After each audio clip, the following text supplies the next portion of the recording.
Welcome everyone to my chess stream here. It's a subscriber stream on lichess.org and Twitch. I'm International Master Willam Paschall, otherwise known as Slaggy on Twitch, and my handle on lichess is Sparkle Horse. As we're getting underway here, the Armageddon game in Aronian versus Paschall is taking place over on the live relay from the World Chess Cup, so I will keep you posted as to what happens there.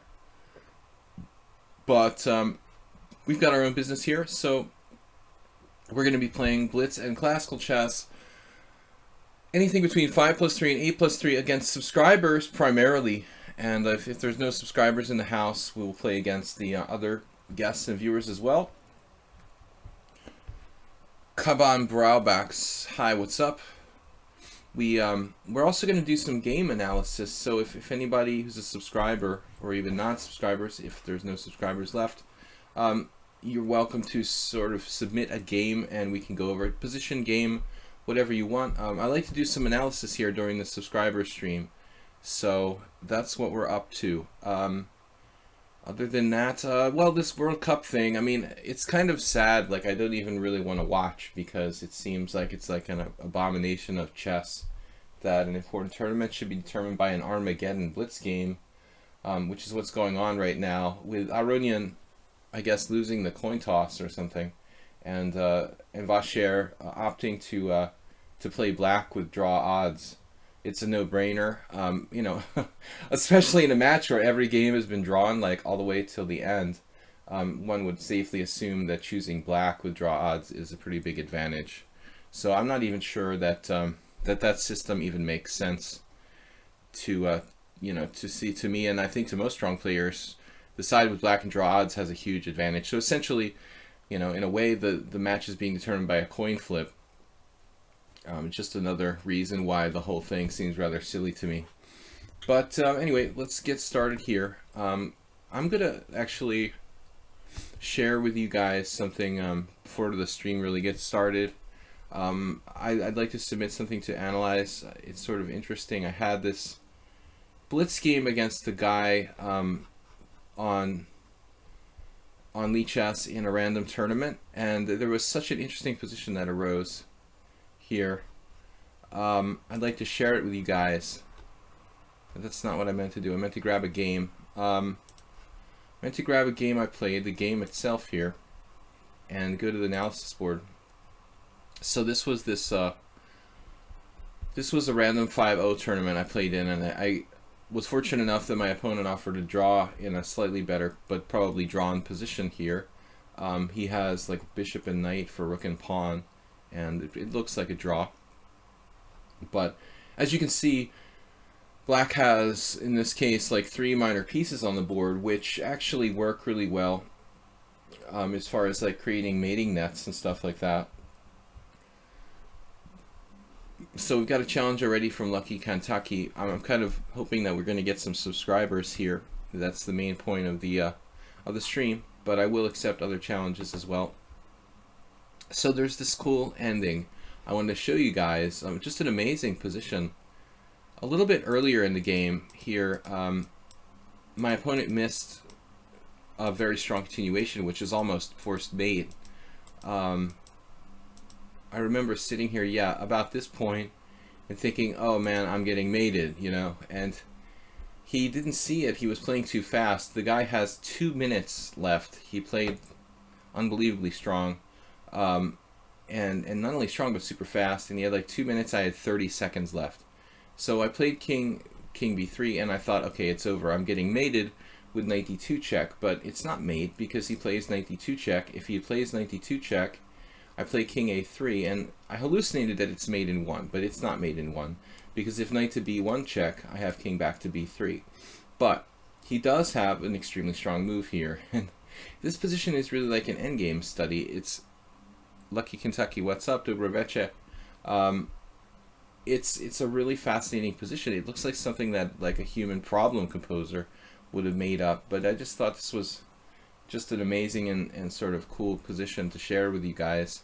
My opponent could have played this check and then played bishop c2 threatening knight b1 mate. And you'd think, okay, well, I can't control the b1 square, so it's basically over, right? I mean, I just, you know, give a check, but there's the stalemate theme, and I just thought this was an amazing position.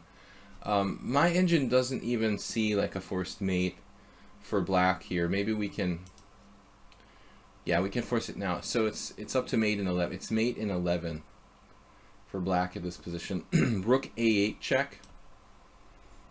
King e7. Now it's not saying mate in 11. Why is that? If it's mate in 11, it's mate in 11. Why is it not saying bishop a7 check? Apparently it's not mate in 11.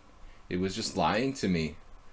Like you were wrong, or yeah, it's mate in 10 now. Rook a7 check. King f8. Rook, some cute variations, but like, okay, rook a8 check. King g7. Rook g8 check. King h6. And now the stalemate theme, rook g6. I thought this was just really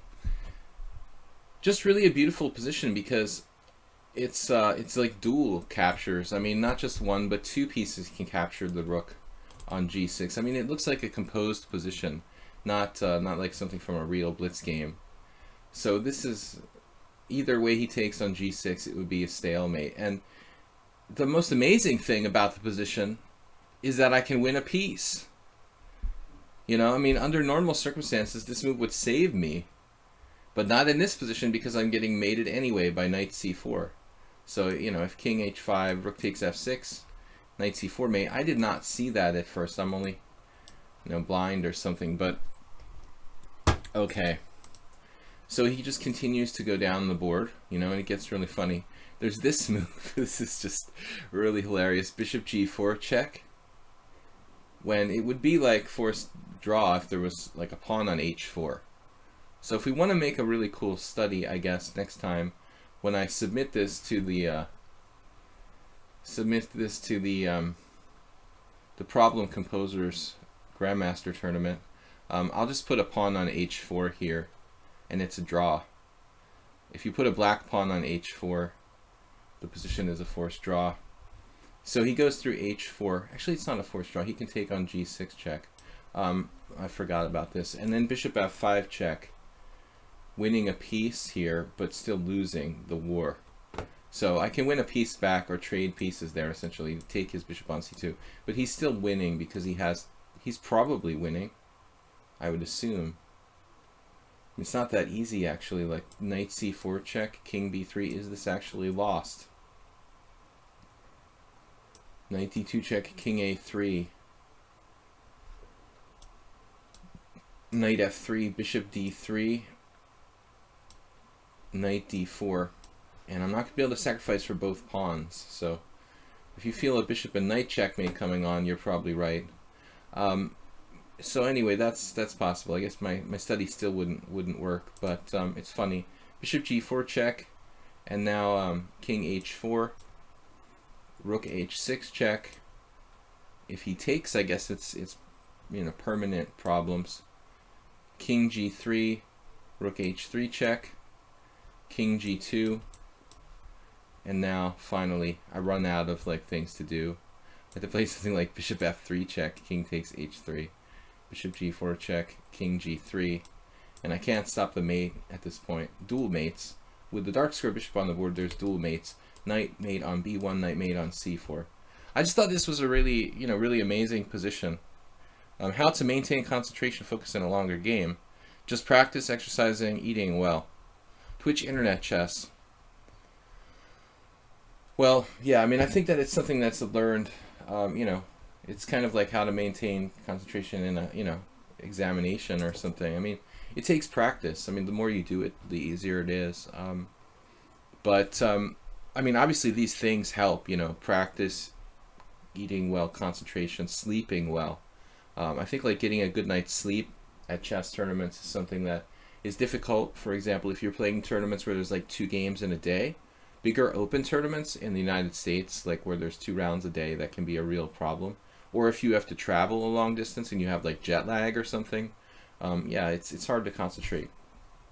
But anyway, I'd like to welcome your challenges, Blitz and Classical Chess. anything between 5+3 and 8+3. I really do create this stream every week for the subscribers. So if we don't have any subscribers, I'm going to go ahead and play this match with Lucky Kentucky. We've got to ask you guys to subscribe, of course, if you can do it. I appreciate it. But if you can't, just hang out with us and enjoy the streams. Normally, not subscriber streams. The streams are open for everyone. So basically, Monday, Wednesday, Friday morning, I'm playing Blitz and Classical Chess. Usually Tuesdays now in the evenings at 7 p.m. I'm doing a viewer tournament. And finally, let's play d4 here. Actually, let's play e4 here. On this day every week, Thursdays, we're doing the subscriber stream. And that leaves us with Fridays is morning, and Sunday is a simul that I'm doing on lichess.org every Sunday at 6:30 p.m. Twitch Internet Chess. Yeah, I mean, I didn't really give you a really interesting answer. I mean, you know all the answers. I mean, yeah, it's really hard to concentrate. But I think that practicing, doing it on a regular basis, like a lot of players who learn to play chess online now, it's not easy to make the transition to playing live. I mean, the same thing happens in the poker world. There's a lot of players who learn to play poker online, and then they're like totally, they don't know what to do when they go to like a regular, like what we call over the board, right? Live poker tournament is something different. You need to really learn how to do it through experience. I started obviously playing tournaments when I was, over the board chess when I was probably like 12 years old. So I have a lot of experience doing it over 30 years. But as you get older, I mean, it's harder. I mean, now that I'm middle-aged, I feel it a lot more like after a long game, or even then when I was young. I mean, to play like a 7-hour game, I had some games that were literally, in one case against Walter Brown, I would argue that I had a game that was nearly 8 hours. I mean, there was like 40 moves in 2 hours, plus 20 moves in 1 hour. That's 60. That's 6 hours right there. Plus, then there was like 40 and 2, sudden death, and then sudden death 1. So it was 40 and 2, 20 and 1, sudden death 1. So it was an 8-hour time control with no increment against Walter Brown, and we got nearly to the end of the third time control. So it was like over 7.5 hours. I remember that game. I'll never forget it because it was like a first round of a tournament in the morning. What's going on here? First round of a tournament in the morning, and Brown, is grinding me down in like a knight and queen end game with the pawn up. It was pretty crazy. Then I had to play another game after that, immediately afterward. So this position, I'd really like to play knight e4. I guess that was kind of my plan. Lucky Kentucky, okay. Played the other day game. I don't see how I could justify sacrificing a pawn here, really. I hate to make this move, knight takes, but I just can't sacrifice my pawn on e5. Maybe I played e5 prematurely, I don't know. Why I expected him to take the other way. I mean, both captures are possible here for black, honestly. It's a little like a French Steinitz, this position. Alright, we're going to play c3. He could put more pressure on my pawn with rook e8. And is that going to be a problem? Maybe. I don't really want to drop my b2 pawn with bishop f4. So I think some of our subscribers will arrive a little bit later. Not too many people online this early from the friends list. It looks like just a few. My students and my friends are on my friends list. But anyway, like that game was like 7.5 hours plus, and then I had another game against this really strong FIDE master, Vivek Rao, and he was like 2,500 USCF, and he beat me too. It's not surprising that I lost the second game after a 7.5-hour game. The game with Vivek Rao was at least 6 hours as well. So I remember I played back-to-back, like, probably something like 13 hours. It's not really good for you. Okay, now, I mean, the problem is I have bishop e3. The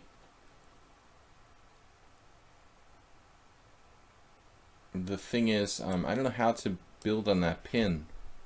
Oh, I can just simply play queen d4. Okay, so this may win a piece. Well, hopefully it wins a piece. We've got queen d4. If a5, queen d4, a5 weakens his c5, his b6 queen. So we should be able to win a piece here.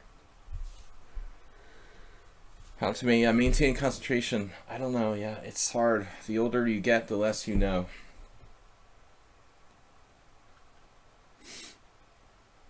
Man, that is a move I just totally didn't even consider. So,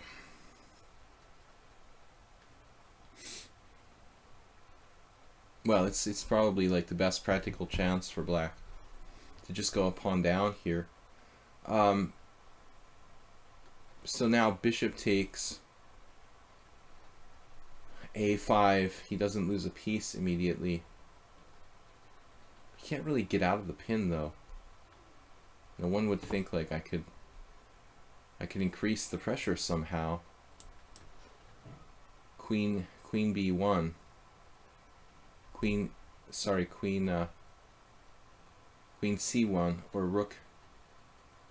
Queen c1.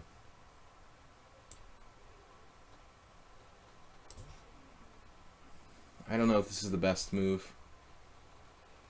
Did I have like knight d2 maybe? That's actually still something to consider. We'll use a couple defenses here. He has a couple defenses. Now this move. He's got bishop e6. Okay, this is complicated. This is ridiculous. What a defender. He's like, I refuse to give up. It looks like a horrifying situation. He can't get out of the pin, but he found some kind of defense.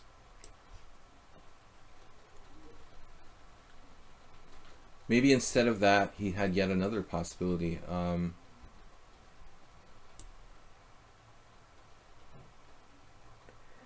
right. Now he's threatening to win material. Trapping my bishop. Practical player does not give up.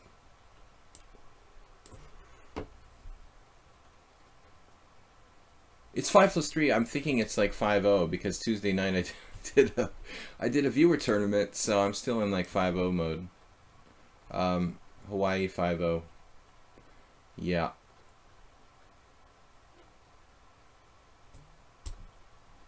I might as well just play this. The niceties of pawn structure are not that important when you're up material, as is the case here.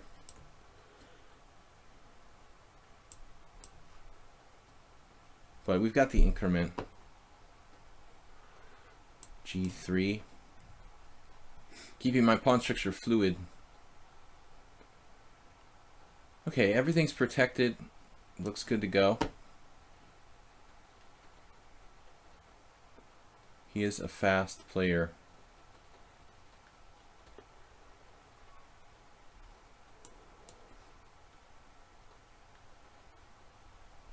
Time usage.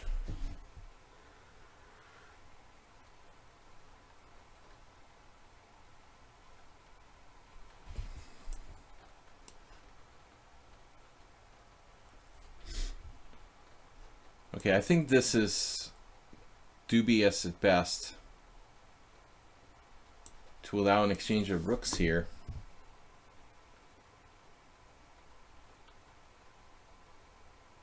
He's so fast. It's like he doesn't mind being down the exchange.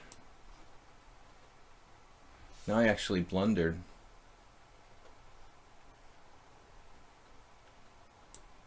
Probably I need to get my king in the center.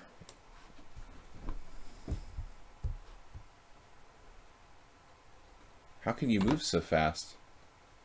Doesn't even think about his moves. He just like instantaneously moves.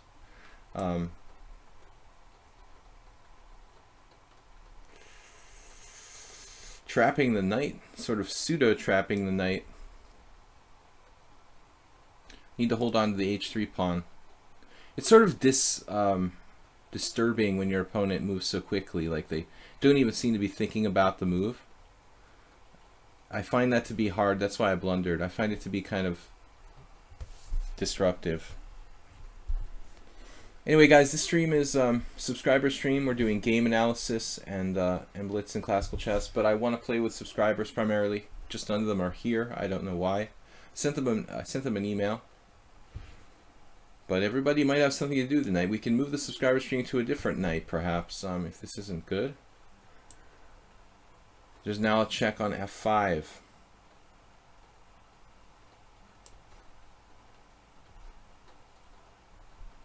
I really should be winning this position. All right.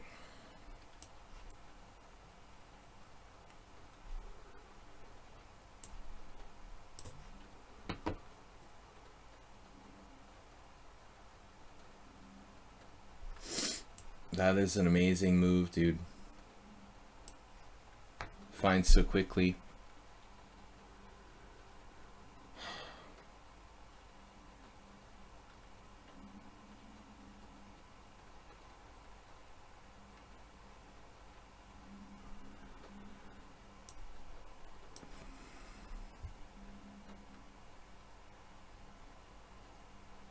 Now I get my choice of pawns.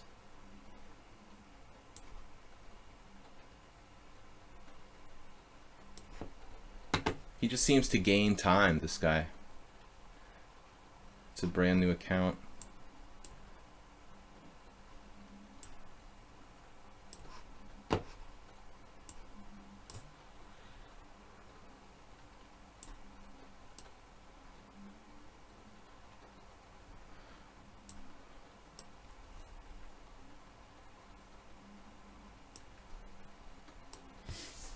Very hard for me to make progress here. We're up a clear exchange.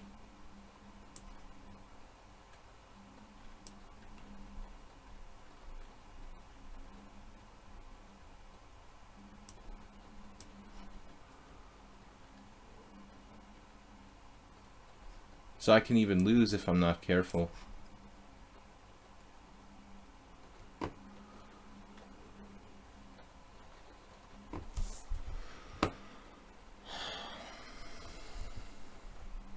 Wasabi, what's up?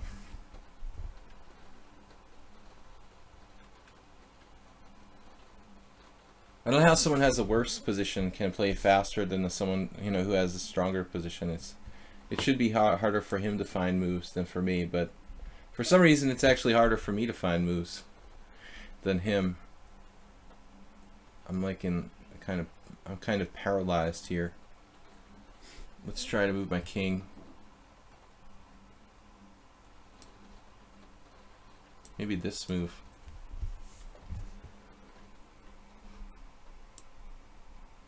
Technical position, I'm almost losing on time.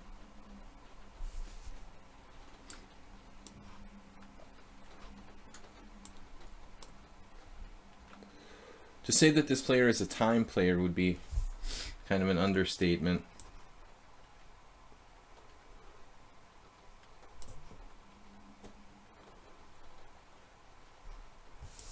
All right.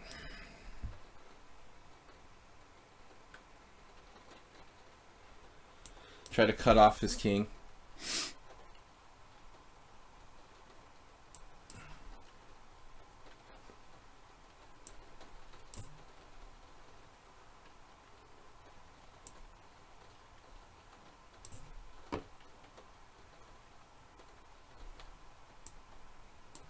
Time usage is unreal. He played this like he was better. That's sort of insane. I don't think it's winning. He's like defending perfectly. Maybe I could be winning. Let's see, we get it through the 7th. Yeah, maybe we are winning. He can't stop getting through the 7th. I don't feel like I deserve the win. I feel like I swindled him here. Like it should have been a draw somehow.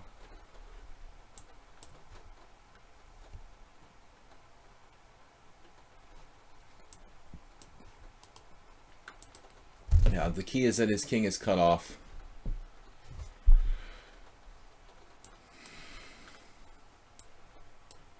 No doubt a really strong blitz player. I mean, if he can defend this that quickly, I mean, that is not an easy endgame to play. Anyway, I'd like to play the subscribers. We've got Aldisto, who's been giving me fits lately. He's a subscriber. But, you know, you win by the sword, you die by the sword. I don't know, Lucky Kentucky played too fast. It's kind of a complicated ending, and you've got like tons of time. He must be playing a lot of bullet chess or something. But I think it was a draw. I mean, like, if we look at this, I would be very, very surprised if this wasn't a draw not that long ago. I mean, maybe I'm wrong. Maybe it just felt like I was lost. Yeah, here. Okay, this position is a draw. So he played king e5, c5, g2 check, king f2. So it is a draw. But look at the narrow like path he has to find. Either bishop a8 or bishop b7. That's insane. This is a table-based position. And those moves look illogical. You know, you would have to argue that bishop b7 and bishop a8 look kind of weird. You know, he doesn't have a lot of squares, though, to keep this bishop on the diagonal. He actually, if you guys go in your Opening Explorer to go to endgame, to the Opening Explorer, it shows endgame table base. So bishop b7 and bishop a8, this engine figures it out really quickly on its own. Those are the two candidate moves it likes the best. If he plays these moves, I can't win. Rook b7, rook b6, bishop a8. His king has to stay close enough that when that pawn hits the 6th rank, he can get there to d6. So if I play something like rook h6 now, he has king d5, which wins the pawn or forces me out of position, I guess. Rook h5 check, king c4. And now the pawn is held, and he maintains the blockade of that pawn. He can actually play bishop d5 and pick it off. I had the feeling it was a draw. Just played a little bit too fast. Clash Kid, welcome. We got 2 subscribers, Aldisto and Clash Kid thus far. So Aldisto is first. He challenged me to Chess 960. If you guys want to analyze a game, send me a message with a link to the game on lichess, my Sparkle Horse account on lichess. I just want to see. Oh my God, Aronian won the Armageddon game. He won the Armageddon game with Queen versus Rook. That's insane. He there was just the same endgame with So against Ding, Queen against. That's the final position from Aronian versus Maxime Vacher-Lagrave. 5-minute Armageddon game. Aronian had to play white, and he manages to win somehow. So Aronian will advance and face Ding in the final of the World Cup. What an amazing. I didn't see the game. It was a London system. Aronian is playing the London system with white in the critical Armageddon game. Unbelievable. So he beats Maxime in this silly format. Okay, Aldisto, let's get the game underway. Anyway, congratulations to him. My favorite. I really want Aronian to advance and guarantee his place in the candidates tournament, because I think he's the only player who can seriously challenge he's the only player who can most seriously challenge Carlsen for the World Championship. Just that Aronian kind of choked in the last candidates tournaments. Yeah, so Ding and Aronian are qualified for the candidates now. I don't know if they would I don't know if Aronian would qualify by rating. That's another question. And that's something I don't understand. Like, what would happen Alright, let's concentrate on the game here. But what would happen if one of the players who won the World Cup already qualified by rating, or qualified by rating as well? So then, like, what does that mean? I mean, that doesn't, that which overrides the other? Which is more important, the rating or the World Cup? Alright, it's the center game with our pieces on weird squares. There's no knight c6 to challenge the queen on d4, so this piece remains a really powerful force. That's going to be a bit of a problem for me. Where's my king? It's relatively safe. Okay. Kind of a classical opening. It's rare you see an open game like this in Chess 960. Lucky Kentucky, best regards, take care. It was a tragedy because MVL won the coin flip and chose black. He was drawn for the whole game and then he blundered. The tragedy is the format of the tournament, and FIDE is the tragedy. You know, not this game is the tragedy. This game is merely a extension of silliness. I mean, the entire World Championship, you know, candidates process should be determined by real, like, chess matches rather than some random tournament, you know. I mean, a lot of people got eliminated on silly things throughout this event, so this is just further, you know, evident of that. I mean, evidence.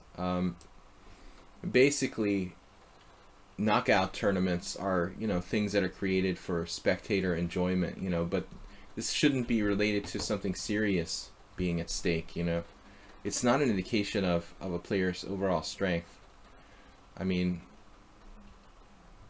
I think that the World Championship candidates tournaments should go back to the way they were like 25, 30 years ago and have candidates matches, because if the World Championship is going to be a match, then the qualifying stages of that should be matches as well. You know, if you want to have a knockout World Championship, which they have done in the past, then I could see, you know, okay, then you could do something like this, but to me it doesn't make sense. Aldisto trading pieces here. Now, do I take with a pawn or do I take with a rook? It's kind of a good question. Rook takes leaves my queen unprotected. But either way, I have a slight disadvantage. Aldisto is still underrated, in my opinion, in Chess 960. Because he beat me last time, but it doesn't count because it's unrated. Yeah, why not make the World Cup unrated? That's another thing. I'm kind of joking around, but I think the entire format is silliness, and it's good for entertainment value, entertainment purposes only. Okay, rook takes e5. Is that a problem? There's also rook takes knight g5. Okay, I guess that refutes rook takes. We have to take with the pawn. You think the tiebreak is a huge success. It's much better for viewer than classical games. It's better for the viewer. Okay, I mean, you're unhappy. I don't know. Is it really? I don't know. Better for the viewer, but I mean, it's basically a fallacy, you know, that chess is ever going to be like popular and we're going to have it on ESPN again. And I mean, the only people that are going to watch chess tournaments are chess players, and it's a fantasy to imagine anything else.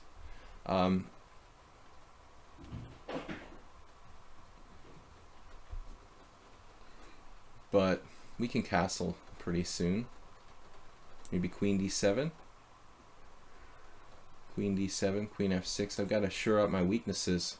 We have enough of them, like h7, g6. Aldisto is a really solid player. They have to find a new format for chess. Nobody's willing to watch a chess game for 7 hours. Well, maybe just to try a different game, you know? Maybe that's the secret. We should just try a different game. Hearthstone or something.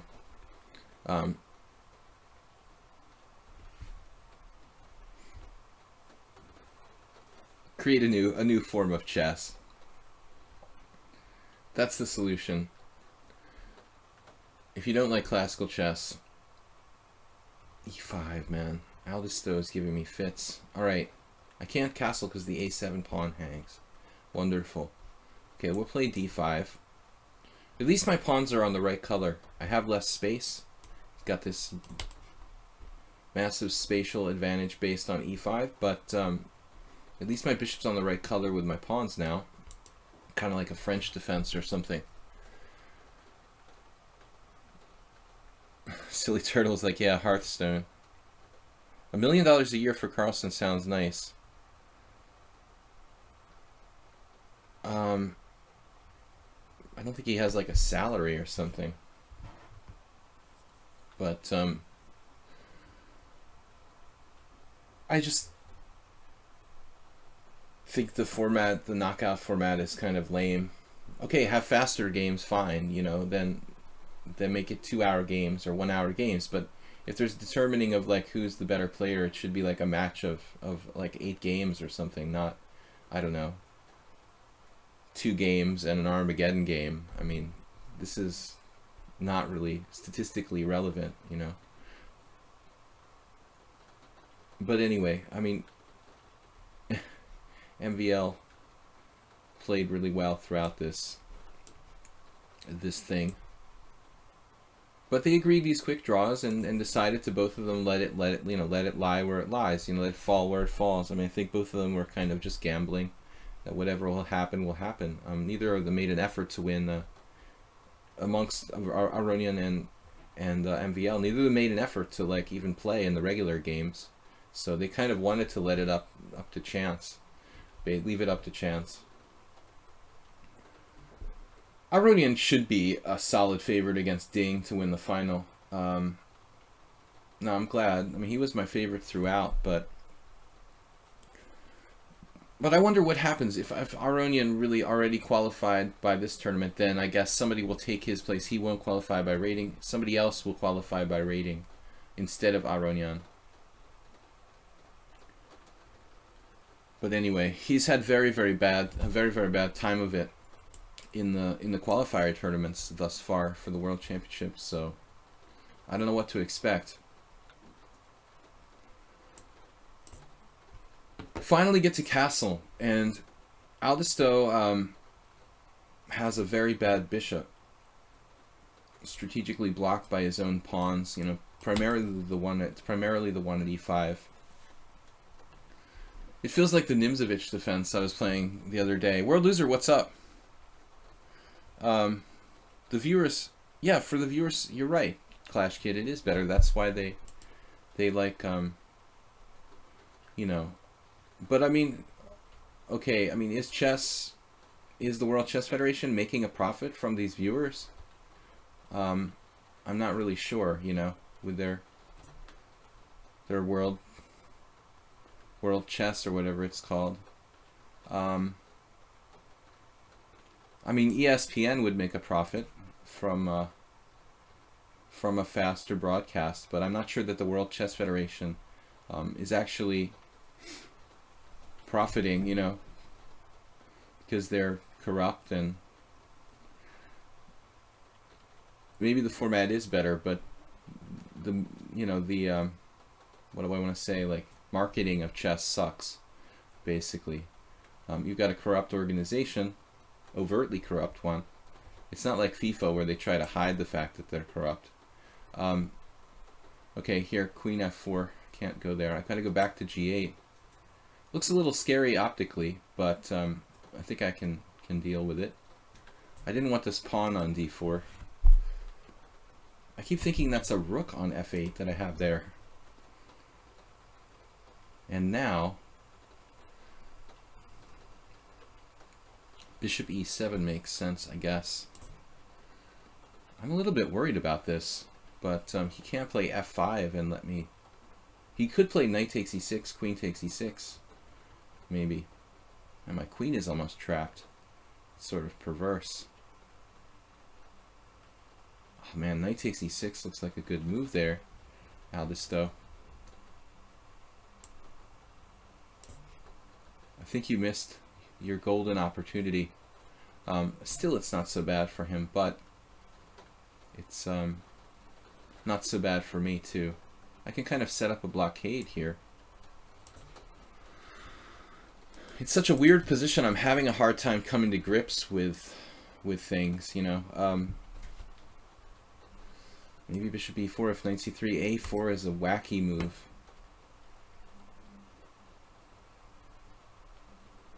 Alright. No hurry. Do not hurry. Queen f5. Outposted queen. Maybe h4. I like this move. It's kind of a cheapo, but it does activate the queen nicely on this diagonal. I'm not really threatening anything per se. I do have bishop e4 there, but he'll just play bishop c3. I wanted to put my pawns on white squares. Now he has rook a4. Good defensive move. But he is lagging on the clock. However, my queen is not so stable on this position. He could get a knight to d4 and get me out of there. To watch out for that. That's a big threat, actually. There it is. I have d4? Not really. I'd like to have d4 right about now, but I don't see it happening.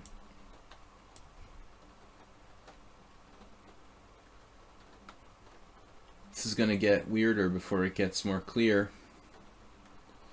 Hopefully we can unleash our pawn center on white before he has time to kind of coordinate himself. Everything's protected.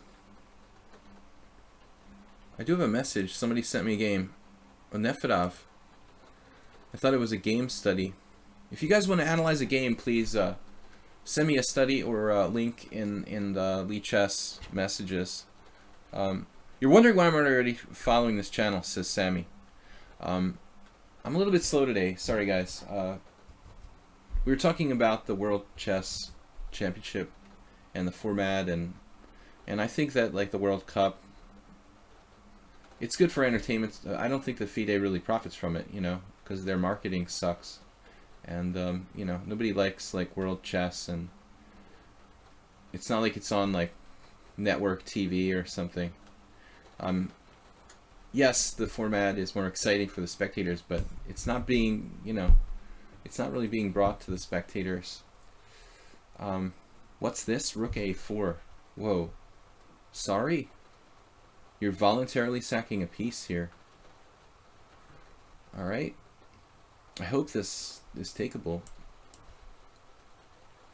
Bishop takes. I was more concerned about queen takes coming in here on a7. But I'm sure that he's still going to have some threats. Actually, am I safe? It's a little scary. He's got f5. That's okay. We're going to get to c here with the rook. He's low on time. Sort of speculatively sacrificed a piece. I don't think you had to sacrifice a piece there. He's got some tricks with f5, maybe. Oh no. Oh no, I've got this. He's just got a problem with the clock. Clock problems.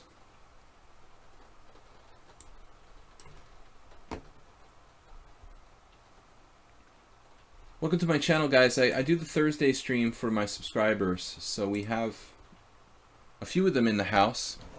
I know that there is no optimal time where everybody's going to be happy and able to come by. Alright, so where did Aldisto sacrifice a piece here? There was bishop c3, queen g4, knight d4, take, c5. He ended up playing the engine move. No, the engine changes its mind. I mean, you should try to save the piece here. I see your bishop's getting trapped. Okay. I don't think I even really realized the bishop was just concretely trapped. So he got tangled up. I mean, my conception, basically, from the get-go, if you look at this, I'm not sure if it was correct. He was slightly better out of the opening. No doubt white's a little better here. But when he plays this move, you know, which is a little bit committal, from this point forward, my conception is to make this a bad piece, this bishop. So this bishop is already, you can see how it's not really active. it's blocked by its own pawns, and ends up being... He's trying to sell it off, you know, get me to take it. I don't want to take it. Here he missed his golden opportunity. Knight takes e6. I saw this, and this would have been interesting, but I'm not sure. Queen takes. Maybe it's a pawn sacrifice. Here. I don't know. I do win a pawn. This looks optically kind of strange, and he's got this powerful pawn wedged up here on e6. But maybe it's not so bad. Doesn't look like white can really do anything to me. Nice try, Aldous, though. Alright, so Clash Kid is up next. Nefedov has challenged me as well. You guys, thank you for the mention about the YouTube channel, World Loser. You guys can also check out my YouTube channel, Video Chess Training on YouTube. That's Video Chess Training on YouTube. Clash Kid and Aldisto and Nefedov are subscribers. The World Cup tournament has been underway for the last couple weeks, and it's reaching the final of the World Cup now between Levan Aronian and Ding Liren from China.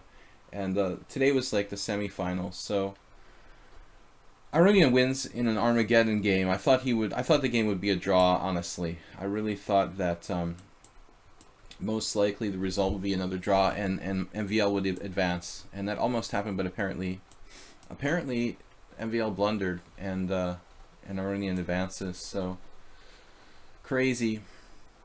Yeah, here I have a variation I've played only once, G6, but this is Nispianu, the Romanian grandmaster, who now, I guess he lives in like Germany, but Nispianu, the formerly Romanian #1, he plays a lot of G6. It's a surprising move. I analyzed this quite a bit back in June when I played it in a game, and it's actually really durable for black. It totally like takes the game into another type of position, which isn't really that typical for the Richter Rouser. I like this line, and I really wanted to play it, but I kind of forgot about it. So dragon, it can transpose to the dragon. I mean, if white plays bishop b5, bishop g7, that could be a Vito Lynch variation of the dragon. There aren't many lines where you play bishop g5. He can also play, okay, classical variation, bishop e2. The best is probably bishop e2, bishop g7, knight b3. You could play a classical, very good line of the classical dragon with bishop e2. But the classical dragon is not that dangerous for black, really, objectively. So I'm not scared of him not taking my knight. You know, the critical nines are taking the knight on f6. But, you know, at first face value, you'd say, oh, black's position is bad because he has this, like, doubled pawns and an isolated pawn on d6. But that's not the case at all. In fact, I kind of like black after bishop takes f6. I mean, he has the more dynamic resources. So I missed the actual play of the Armageddon game in Aronian versus MVL. It was white. Aronian played white in the London system. I mean, if you've got to win a game with the white pieces in an Armageddon game, how many people are actually going to play the London system? That is like almost a joke, you know? The like most solid thing he could think of. Okay, now knight takes c6. I did not analyze in my travels. He can't play e5 though, you know. So this is not. I mean, he can play it. It's a legal move, but I think it just simply loses a pawn. You will occasionally see those kind of ideas from people, but here I don't think it's relevant. I'd even have other moves like probably queen a5, e5, queen a5. That looks reasonable for black as well. So this variation you're going to be seeing from me more often because I need to have different stuff to play. Okay, now another new move. We've got a lot of options here. This is interesting. You know, Clash Kid thinking very tactically. He's a creative player, not really knowing that much theory, but coming up with his own ideas. Threatening the c6 pawn. I could play knight d7. I could play knight to g4. Both of those moves are a little slow in terms of development. What about bishop g7, e5, pawn takes pawn, queen takes c6 check, bishop d7? It's nothing special for me. It's playable. Queen a5 is another move. that looks interesting. That would involve sacking a pawn. Queen a5. Possibly a good pawn sack.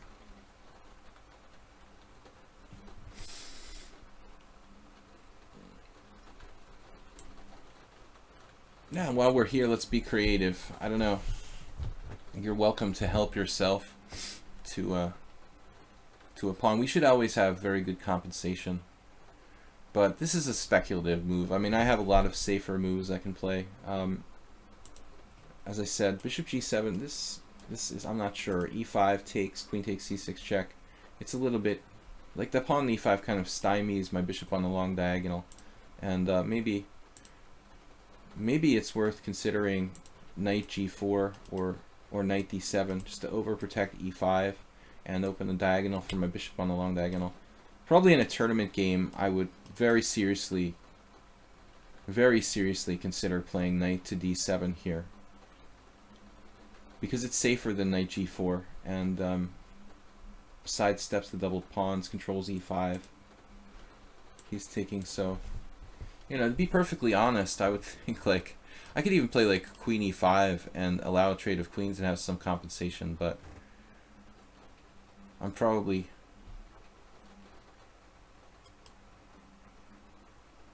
screwed myself here. Okay, this was a little bit bad. I shouldn't have done this. Unless I can get away with rook g8. I was being too fancy. I missed bishop c4. That's the problem. I did not see that you could do that. Still not the end of the world, but I'm going to lose time having to deal with that threat, which gives white a pretty good game, I would think. I lose my right to castle and that on top of it. Yeah, this wasn't good. Okay, it was too speculative. I can probably save myself here, but I wouldn't repeat this experiment if it happened again. I should probably just go into this ending a pawn down. Don't try this. This is not good for me. I take it back. I should do a normal move. Alright, I missed bishop c4. I thought like rook g8, and I had a good game with bishop g7, but it was too optimistic. Now white is just a pawn up. I've got a little bit of compensation though. I don't think this is so easy for white to win this position because he's a pawn up. But it's not good for me at all. This was a concrete mistake. Nothing's wrong with it. That's probably the best move, Nefedov, but it's not a good position. I'm down a pawn with insufficient compensation. Bishop c4, bishop e4. It's kind of interesting. Could I have enough compensation in this kind of position? I really doubt it. You know, he can castle queenside. Now bishop b4. Could bishop b4 maybe equalize? Doubling his pawns. Giving up my bishop though. I had a very similar game against Franco 2000 in my simul on Sunday. Every Sunday I do a simul. We'll double his pawns and maybe it'll be hard for him to prove anything here. But I mean the b file could be relevant. But I think we're approaching a position where we have good chances to equalize. But I'm never going to do this again. I mean, it's unnecessary to do queen a5. Queen a5 was just fancy play syndrome in poker terminology. You know, I don't know about rook d1. Okay, he always has bishop b3, so the b file will never like amount to anything for black, unless I could play like a5 or a4 or something. If I play bishop e6, for example, white will play bishop b3, maintaining the tension. Maybe I'm close to equal here. The extra pawn doesn't mean that much, but I've got to make sure to, you know, to steer the game into the right kind of endgame, where his pawn doesn't have a lot of value. Did you have queen c7 after bishop c4? Yeah, but it's not really great. If I have to play queen c7, then the whole thing with queen a5 was sort of silly. Yeah, I had queen c7, but it's just passive. It loses a tempo. It would keep the queens on, but how am I going to get rid of his queen on f6? I still can't castle, you know, after rook g8. That's the problem. I guess I should just play bishop e6 here. Consider taking back with the pawn.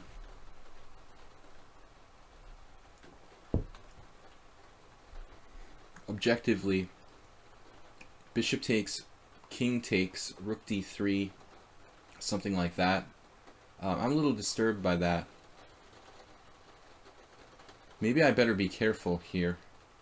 If he takes, I take with the king, he plays rook d3. I have to oppose the file. Then he plays like rook d1. Then I take and he undoubles his pawns, and then he has like a massive advantage. So this is kind of problematic. a5 now is a little bit slow.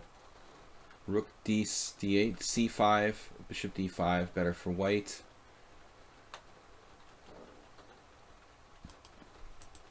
I was thinking rook d8 followed by rook d3, c5. Then he has bishop d5 again. Then I have c4, which might give me some play. I don't know if this is enough. We're just going to hope for the best. My active king in the center can save me. He finds every move. Wow, dude. Okay, c4. Quickly. He's finding every move and quickly. But this slows him down now. I have counterplay with like rook b8 and rook d2. So I think we're probably okay. I mean, you can't go rook h3. But if he had played rook d3 right away, I think that white has very serious chances.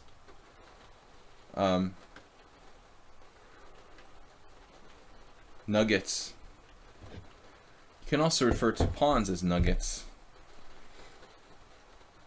Don't do this variation again, me. You know, I was talking about like bishop takes d5, but honestly, that seems like kind of stupid. He's having a hard time getting out of this squeeze he's in, so I can just go here. This looks perfectly okay for black. And at some moment I'm going to go down to the 7th rank with a lot of play. I've got a better king. You know, he let me bamboozle him here by getting in c4 for free, basically. And effectively, I'm not down any pawns. You know, he doesn't have any passed pawns. His double pawn is immobilized. His double pawns are immobilized by my pawn on c4. If this were like a king and pawn in game, I guess it would be a draw. You know, the double pawn would be irrelevant. But I severely misevaluated the earlier position. Now f4.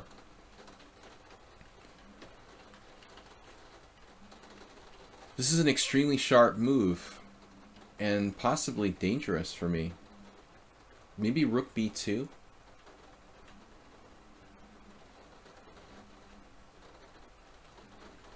Immediately going for counterplay. Pawn takes e5.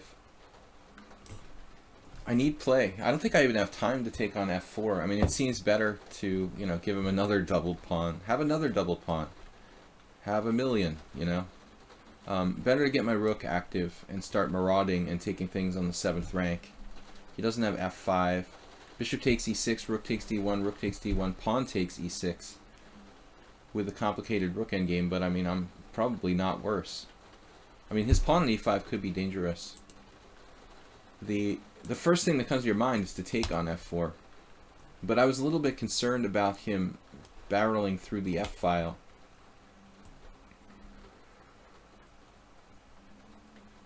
Thing is, if I take on f4, he takes with rook, and then he doubles on the f-file, he's going to break through. Maybe I have some play there as well, but... Big-ass snowflakes. Yeah, it's like hurricane here. Every day I have, like, some free time in the morning. It's like torrential rain, and I haven't been able to, like, do anything all week other than chess. Again, this morning, it was, like... horrible weather. Now if I take...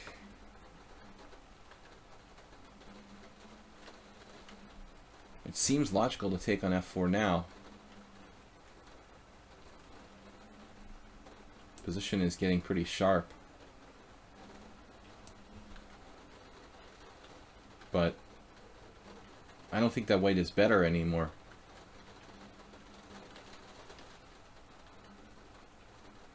I've got a rook on the 7th rank. Double threatening pawns. My king is better than his. He's lost his extra pawn.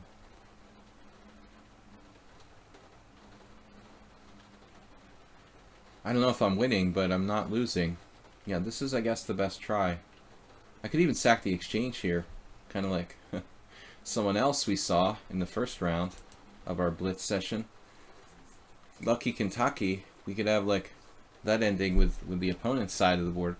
Rook takes, pawn takes, bishop takes, d5. Actually pretty good winning chances. I mean, I'm going to have serious winning chances there.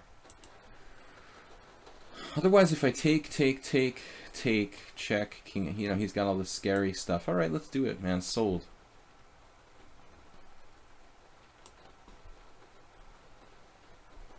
We're going to sacrifice the exchange.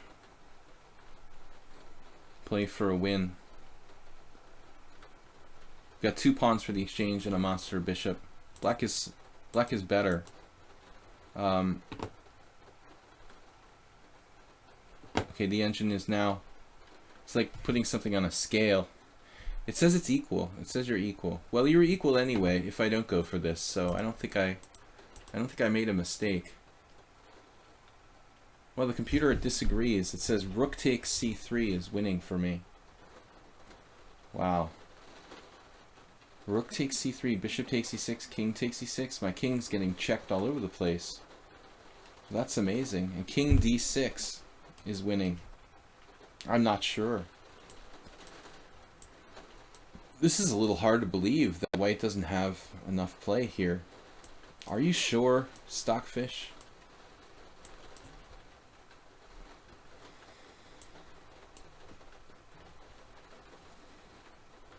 That's some crazy, crazy stuff there. I've got a very active king, but I didn't know that I was winning by 1.7. I was afraid I'm going to be checked all over the place here. But apparently it's just a hint too slow for white. Anyway, the opening was a bad decision by me. Knight takes c6. This is a new move. Queen f3 is kind of cool though. This move rook b8 I didn't consider. The computer likes bishop g7. I was afraid of e5. And now the engine comes up with the move knight to g4.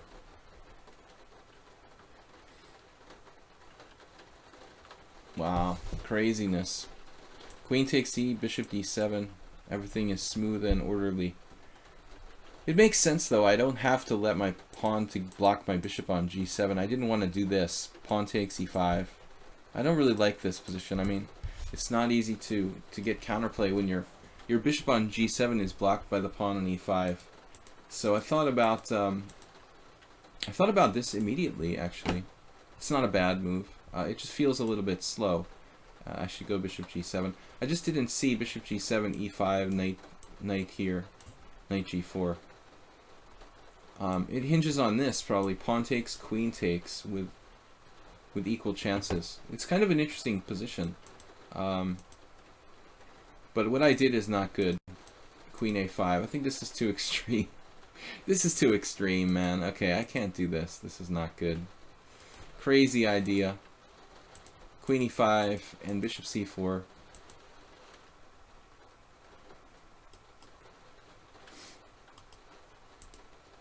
Well, anyways. Here I thought, okay, bishop d3 was fine. You should play rook d3 here. Now, when did I say rook d3? That's weird. I don't remember when I was suggesting rook d3. You did play it when I suggested it. I seem to be fine here. Anyway, interesting game. I got a game from World Loser. I think Nefedov was talking about adding in a game. Camel Culture, what's up? How many subs do I have? We have like 20 something right now. Not a lot of them here at ATM. 20 something, or we used to have 20 something. Maybe, yeah, we have over 20.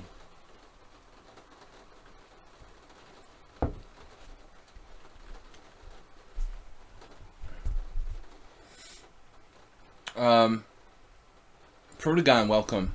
Zen Chess. We've got a lot of the subscribers showing up slowly, so that's cool. We're going to do a game analysis. Well, World Loser got to play Operweisen. Hope I pronounced that correctly.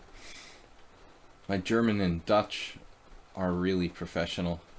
So D4, F5, C4. I like G3 and Knight C3. Those are my favorite moves. You're just playing the straight up C4. It's not as tricky, you know. And Bishop G5 is a good move. This may be White's best move against the Dutch, but I don't know. I never really like studied it enough for whatever reason. Kasparov has played Bishop G5, I believe, years ago. It makes a lot of sense though to play Bishop G5. I really like that move. Anyway, World Loser C4, Knight F6, Knight C3 with the quick queen side. That's Korchnoi used to play this way with White.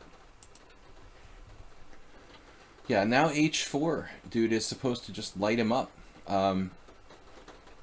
In fact, I mean, this is so dangerous for Black that, honestly, World Loser, H4 is so dangerous for Black that I don't even think that Black should, maybe Black shouldn't even play like G6 on move 3. Dude, check it out. The statistics here.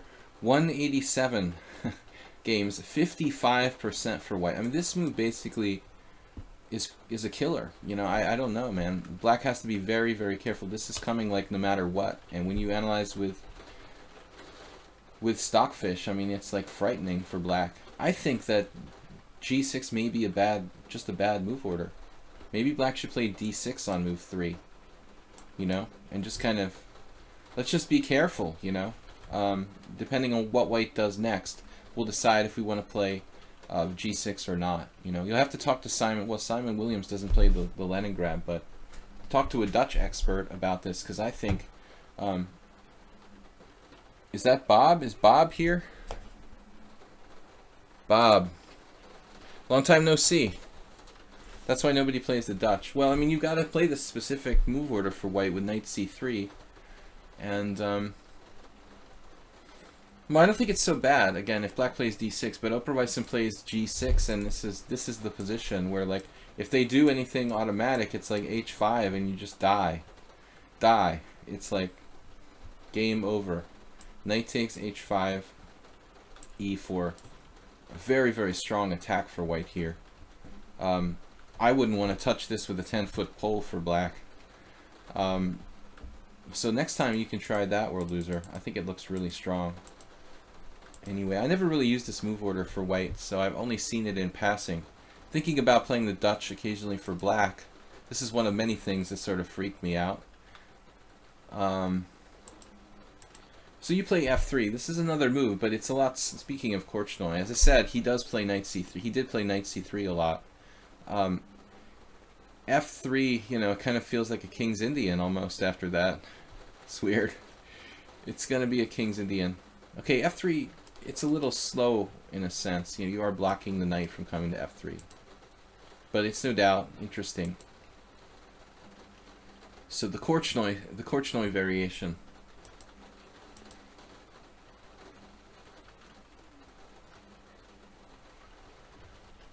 Black would like to play like E5, but I guess he doesn't have time. So D6.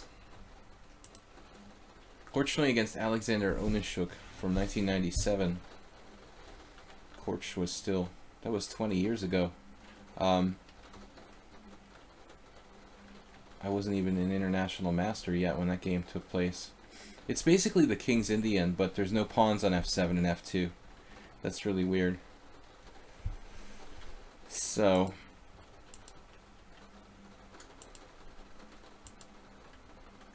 Huangthang Trong. Also, this game was probably played in Budapest. I'm certain it was. I wasn't here. I don't know. I could have been there. I could have been playing in an IM tournament if it was played in like October, November, or December of 1997. But I was here in Hungary for 3 months. I do remember Lugovoy playing in a tournament in the GM section. But I think this looks a little inflexible. Do we have anything else? I guess it's a good move. All right. Huangthang Trong did not play knight e5. She played knight b8 or knight b4, knight b4. Those moves are actually superior. So upper bison. This is interesting though. It looks like a Gingy Indian, but this bishop on g7 should be traded for knight on c3. If we could take this off the board and this off the board, the knight on c3, the bishop on g7, it would be like a Gingy Indian where black castled on the wrong side. All right. This is very, very good for white. e6, good try. Yeah, I like this move too, World Loser. That's a nice active move.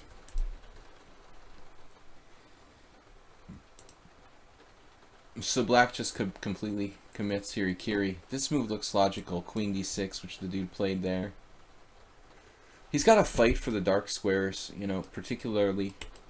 And maybe he'll play like a5, knight d7. I don't know. Black has to really fight for the dark squares. King h1. This looks like a good game for white, though. These, I assume, German players. King h1. E takes d5. C takes d5. With a normal kind of positional advantage for white. It's like a really good Petrosian system or something. Poor guy. He's playing, what is this? Time Control 4-0 Blitz. That was a heads-up decision. I mean, the normal positional recapture is pawn takes pawn. If you were playing too fast, you might just blindly play pawn takes pawn here for white. Do you have any games in the lichess database? Well, you mean, yeah, the Opening Explorer? Yeah, you're gonna find any of my known games. Anything that would be like in ChessBase or, you know, anything like that should pop up. I see my own games pop up all the time. C takes d5. I don't have that many games as some players. You know, some people played a lot more than me. It's not like and lately I haven't played much in the last 10 years. I've been relatively inactive since around sorry. That's how old I am. I'm talking about the last century. Since around 2007, I mean, I haven't played in that many tournaments. Between like 1995 and 2007, I played a lot. Or between 1993 and, you know, for 15 years I played a lot, and then after that I slowed down. But you will find a lot of my games here and there. This is kind of weird. You know, optically, it's hard to explain this. I mean, optically, somehow it doesn't look like white's winning a piece. It doesn't feel like white's winning a piece, you know. You look at the position and you're like, okay, 1, 2, 3. 1, 2, 3. So everybody's counted, right? We're not winning any material. That's what's weird about this. It's this very strange tactic. I mean, black can be forgiven for missing this. Knight takes, bishop takes, queen takes d8. This doesn't work because you have bishop takes d8. So you've got to do bishop takes f6, rook takes f6, and then, you know, so the queen is overloaded. It's basically an overloading theme. You know, I think poor Upper Bison can be forgiven for overlooking that. You know, it's a very rare kind of idea. In fact, World Loser didn't do it. He did bishop takes f6. So this is, yeah, the same mistake. And your opponent also. It's such a rare tactic, honestly. You know, I'm not surprised that you both overlooked it. Interesting game. If you guys have any other subscribers have interesting games to analyze, oh, you did add it. Okay, thanks, Nefedov. So, this is Nefedov's game. You probably sent a message. Do you have any games in the... That's right. Okay, I'm not. I played my repertoire, man. I have a lot of. Okay, so this was a league game that Nefedov played, or Nefudov. I'm gonna give up trying to say it correctly. All right, so Nefudov is playing white, and black plays my favorite hyper accelerated dragon.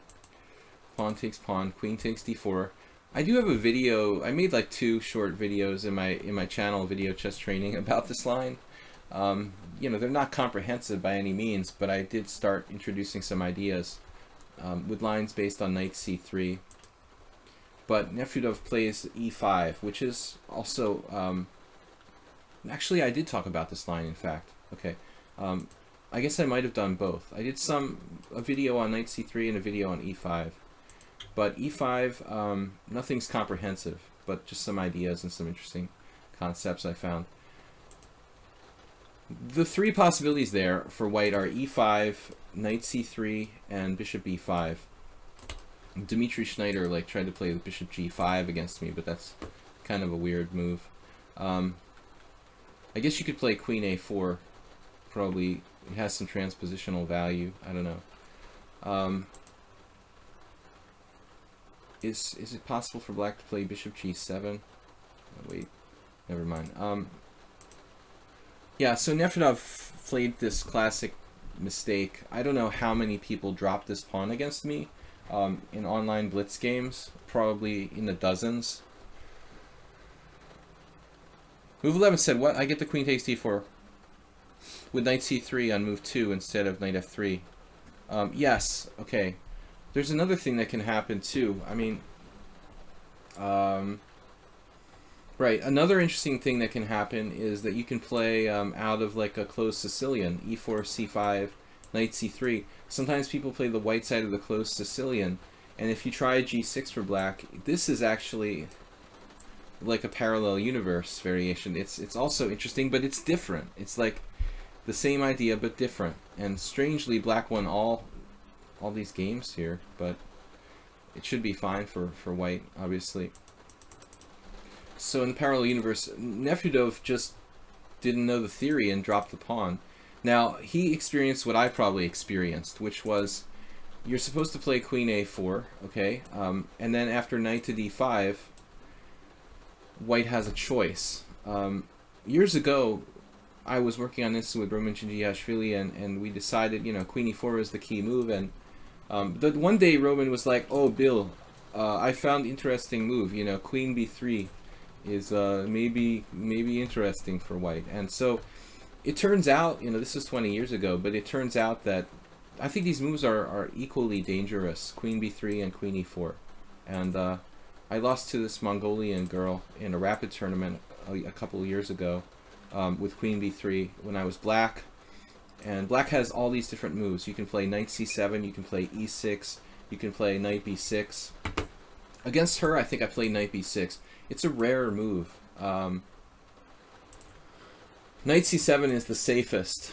When I've had games on the stream with like bishop c4, knight e6, I had a game with Imre Hera like 20 years ago in an IM tournament. I had a game on the stream not long ago in that line, but queen e4 is the normal move. Now things get interesting here because against Aronian in a blitz game, I actually personally played this against Levon, and he played.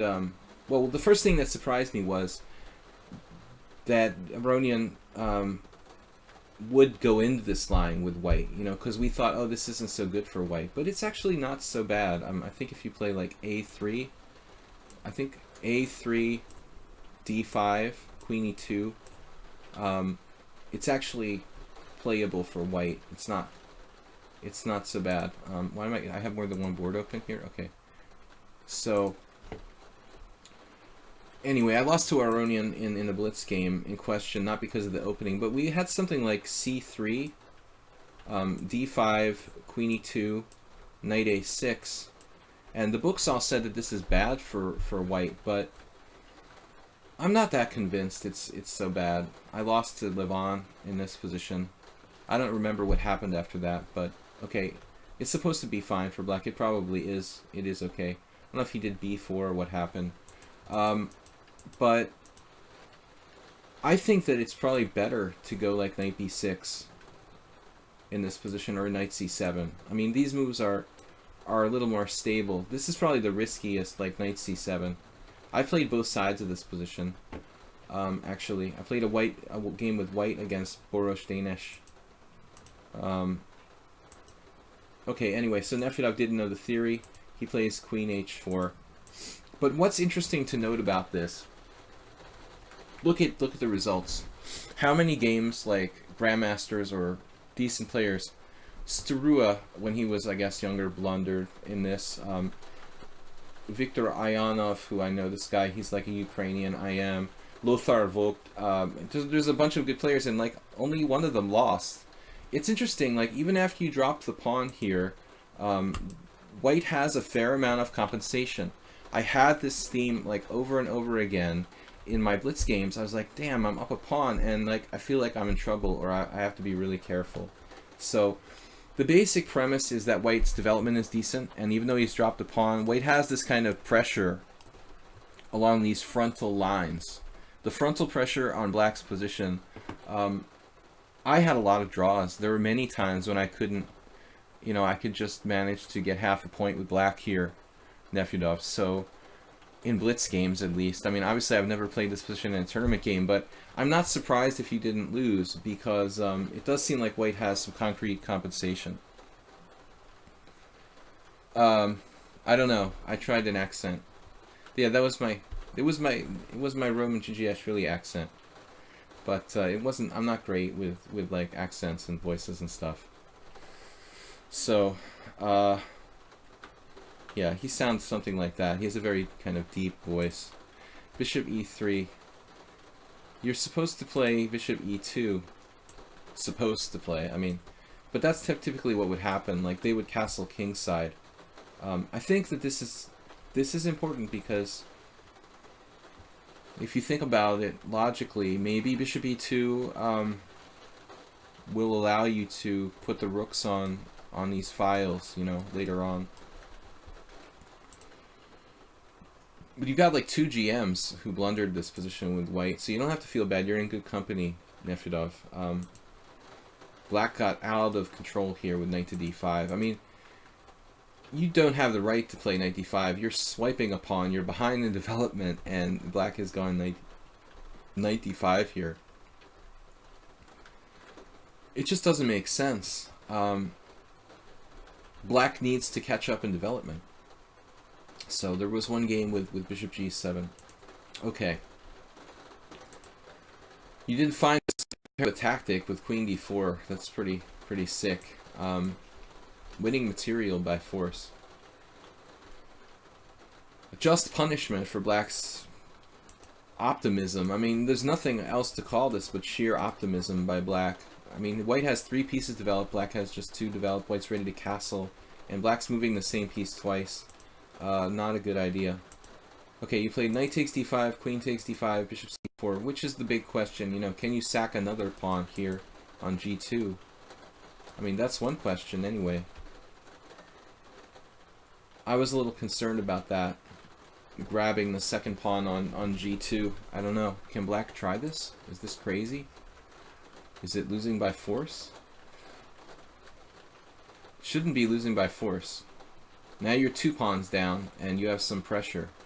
But I don't see anything clear. Castle's queenside, probably forced.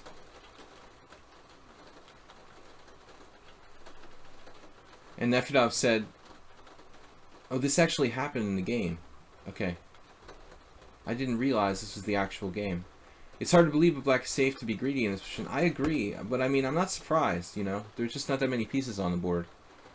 The engine was mentioning that he could play queen a5 check, and I think that a lot of players would have, including myself, very possibly contented themselves with like 1 extra pawn at this point. But I'm not surprised, you know, that you can take a second pawn. You don't have any concrete way to attack f7 here. So you're basically in for a pound, in for a penny, in for a penny, in for a pound.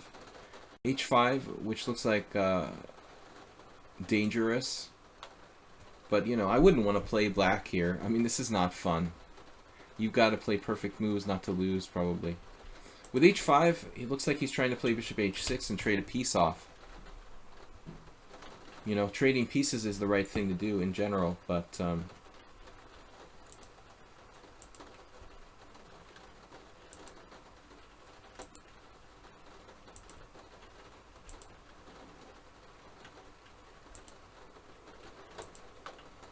now you have a lot of weaknesses to exploit.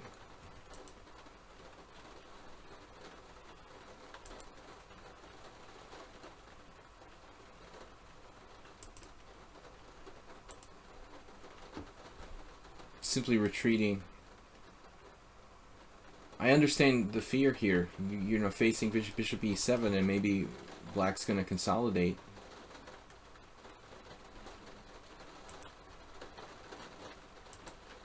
Yeah, here he has queen e7, apparently. That's a scary move. You can pull the queen away.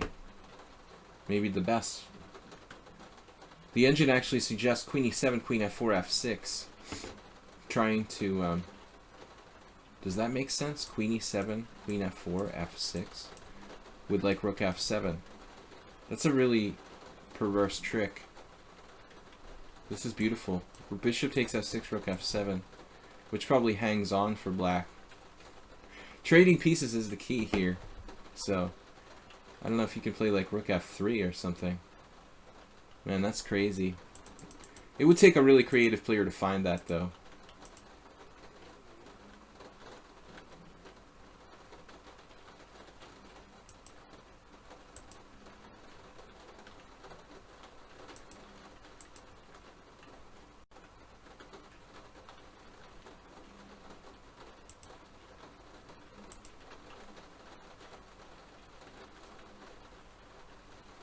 I noted that the computer was analyzing b5 instead of b6 or something like that. a5. Trying to activate the rook artificially with rook a6, rook c6.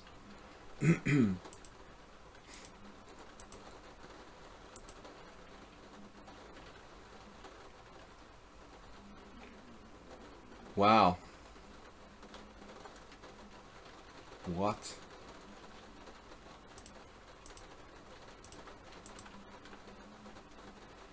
That is amazing. Fitting end to the game, man. There was a lot going on there. It's too difficult to say. I mean, it looks like at some point you probably had a clear advantage, maybe winning. I'm not sure though. There was one point where you were clearly better. Here after bishop d5. So. I forget what you played here. Rook f3. Maybe bishop g5 is even stronger. Now all of your pieces are at maximum throttle. But it's probably not clearly winning. No, fascinating game. I mean, you'll never be in this position again. So we've got another message. Louis Vetter.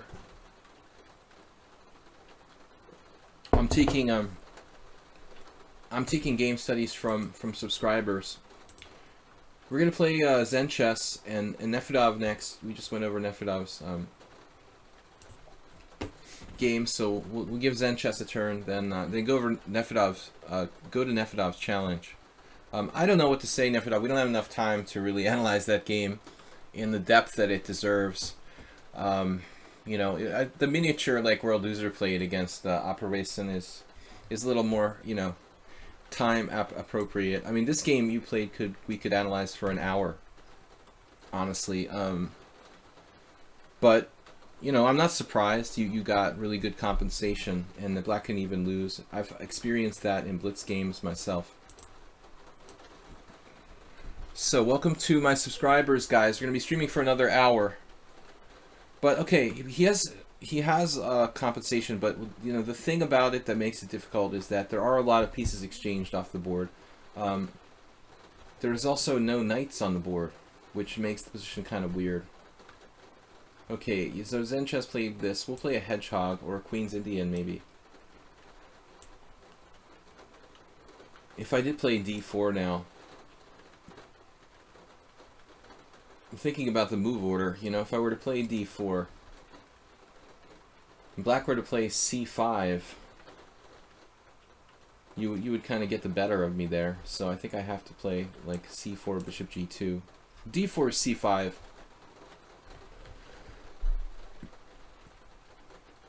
The awkward thing is that there's no knights on the board. It would be nice to have some knights on the board for Nefedov there. Guys, we've got a stream 6 days a week here. Monday, Wednesday, and Friday mornings, 10 a.m. Central European or European time. Tuesday and Thursday evening, 7 p.m. This is a subscriber stream. Tuesdays is a viewer tournament. And then Sundays I do a simul on lichess at 6:30 p.m. for 25 players. If you're a subscriber, please submit your game if you want to check it out and analyze it here in the next hour or so. Zenchess is 2100. Competent player. He also knows a fair amount of opening theory. We've had some. I played e4 against him on in a number of games, and we've had some Najdorf Sozin variation. But I just feel a little sleepy tonight, so I'm gonna play more safe stuff. Okay, now I don't remember if we played this before Zenchess. It could be either kind of hedgehog. 17-4. It's not bad. I mean, anytime I'm like 400 points higher than someone, you know, I mean, I should score really, really well. It's not like, you know, you guys should feel bad if you have a big negative score, because really, I mean, unless you're within 400 points, you're not supposed to score too much. When you get like within 200 points, you should start scoring pretty well. But okay, g6. This is the variation that gives me the most trouble. I had a game with Slavko Žižek the other day, last week, when I had to do a stream and lichess didn't work. I think I played something ultra lame like d3, knight c3, bishop d2 or something. But I mean, d4 is really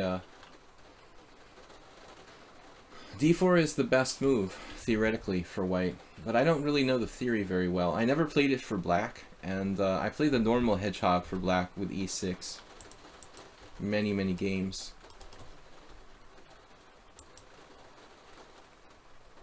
But here, knight takes is too wimpy. I think black equalizes pretty easily after bishop takes g2 and d5 ideas. So you have to take with the queen. My teammate Zoltan Varga, he was like, oh, it's good for white. This double fianchetto hedgehog, you just play d4 and take with the queen. He makes it sound so easy, but in reality, like, there's tons of theory here. I mean, Aronian and a lot of good players have played black. It's maybe Kasparov has played the black side of this. It's really, I think, one of the best ways for black to play. I noticed a number of high-level games in the distant past, not so much recently. Zenchess is avoiding playing knight c6. We did have another game with somebody in this line recently, but I don't know about the move order. I can't remember. I really think this is an excellent way for black to play. Maybe not a great winning attempt or like dynamic system, but it really gives black a solid, stable game. Now queen h4, I guess. Trying to play bishop h6 at some point is a key idea. I don't know if he can exploit the fact that I didn't, you know, he didn't attack my queen. I'm moving it voluntarily here, but I don't really see a better move. Black's threatening. You've got to watch out for knight e4 constantly. So that's a threat, you know, to smash my pawns and stuff. So I don't know what his plan is. I mean, he's going to do some alternate development of the knight. Rather than going to c6 where it blocks the bishop, he wants to play like knight bd7. That's probably normal, come to think of it. I think I might have had a game against somebody who delayed castling recently and did something like d6, knight bd7 against me, if I remember correctly. But I don't have much knowledge of this at all, to be honest with you. I mean, I've seen games with like bishop h6 and knight g5, and there were some high-level games.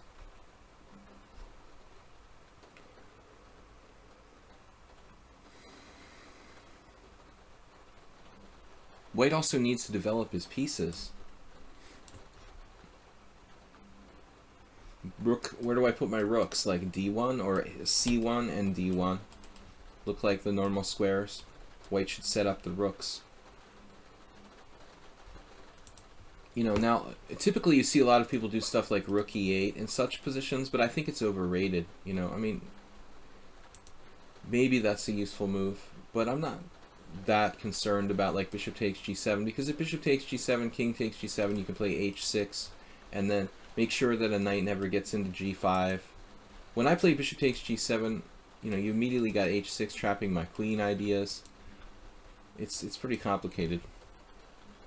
So Too Much Love says knight c6, rook e8. Rook e8, guess the move. It's the guess the move here. I like knight on bd7. Knight bd7 reinforces this knight in case of decoy themes. Like, this knight guards h7 and opens up the rook for rook c8, pressuring c4, c4. And also knight f8 might even be a defense. I mean, to defend h7. That's kind of passive, though. You don't really want to do that. Now, the problem is, if I do something along the lines of rook c1. I've also seen this, okay, rook c5. This is another idea from the symmetrical English. In the main line where white plays like, well, in the main line symmetrical English where black can face queen h4, sometimes rook c5. This is really in your face, you know, this defensive idea, rook c5, rook h5, can cause serious difficulties. So it's not only about attacking my pawn on c4. I don't like to make moves without a plan, and that's why I often take so much time when I play the game, especially in the stream. If I'm playing some brainless game where I'm not trying to instruct anyone, I can make some silly moves, just play quickly and mess around. But if I'm playing here, I like to, you know, really have a plan. Having said that, I mean, I guess there are some stock ideas with like knight g5 kind of paralyzing black. But again, I'm always going to have problems defending my pawn. Like, this queen is overloaded. It's got to protect c4 and protect h6. And if I have to protect the pawn again, playing b3 will weaken my knight on c3. So that's why I'm not sure where to put my rooks, honestly. It looks passive to play this move, but it reinforces my knight on c3. It gives my other rook a place to go. And I can play b3 without hanging a knight to some kind of d5 tricks. In other words, if I were to play like rook d1, I wouldn't be surprised if that feels like a good move. But if I were to play that, black plays rook c8, okay? Now he's kind of threatening pressure on my c-pawn, followed by ideas of d5. I'm just guessing here, though. Now he's starting to win a pawn with bishop takes h6, queen takes h6, rook takes c4. Now I could have some sort of tactical tricks, but my whole basis for this is b3, followed by rook d1. Now he has the rook c5 idea. If he does that, I'll trade on g7 and then go back to base with my queen, probably. My queen can come back to some kind of central location. And rook c5 could also enable him to play like queen a8, you know, with this reti type of pressure on the long diagonal. Come to think of it, that's something to consider for me. I could get in kind of an awkward pin. Rook c5, bishop takes g7, king takes g7, rook d1, rook h5, queen I don't know where. Queen d4. But this is only one plan. He may choose something else.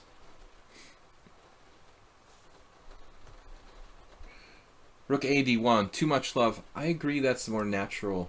But then my other rook doesn't know where it's going, first off. And has nowhere to go. So, you know, maybe we could play rook f d1 instead of rook a c1. Maybe it's more aggressive. I don't know. But am I threatening anything here? I mean, it's not like I'm going to checkmate black. We've got a small space advantage, and nothing's really happening in this position. I think that black should sort of think about some kind of attempt to play maybe b5 or something. Or as I said, rook c5. I would definitely play rook c5 here. Kind of mess with white, you know, force white to... Yeah. Forcing my hand, so to speak. The rook is surprisingly difficult to like attack there. I didn't even consider any crazy stuff, like maybe a crazy player might play knight to g5 here. It's worth considering. Knight g5, an uncompromising move. Bishop takes g2, king takes g2. When I play for cheapos based on like knight to d5 or something. It'll be interesting to see after the game, like where the theory ends here. Is this a tactical blunder or like a trick? Bishop takes f6, rook takes h4, bishop takes h4. And now my bishop is trapped. Actually, I can take two rooks. Queen takes h5, knight takes h5, bishop takes f8. And that seems better. Two rooks for one. Two rooks for the queen. Should be... I mean, it should be better for me. I mean, Zenchess didn't have to play rook h5. But anyway, it's never like game over when you get two rooks for the queen. It's sort of complicated, very complicated. The two rooks are theoretically better than the queen, but there's not a lot of open lines in this position, so...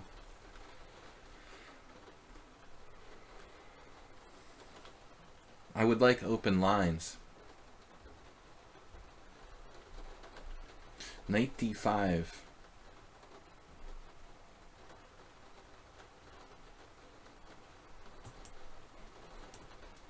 My bishop is bad, but I'm hoping to get open lines for my rooks. If I can open the c-file,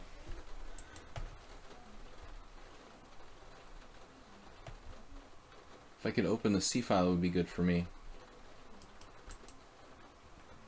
Yeah, now, I mean, he just has pretty bad weakness on d6. Maybe I should trade knights, but I thought here, God, I guess I should trade knights. I don't know. You can do a6 maybe. It's not so bad for black. Rook d2. Knight b5. Knight b5, does that win a pawn? I feel like I'm walking in some kind of greedy move here. Playing a greedy move. Being materialistic in general is not really my thing. But pawn is a pawn. I thought I saw something for black. Guess not.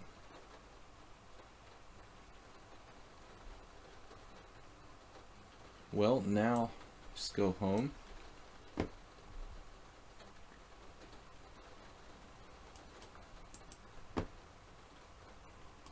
It's always kind of unclear when the rooks are on the board, huh? The rooks are on the board against the queen. I mean, that's an unclear situation. I was scared of pawn takes pawn, creating a little more like imbalance. I think that's a better try for him.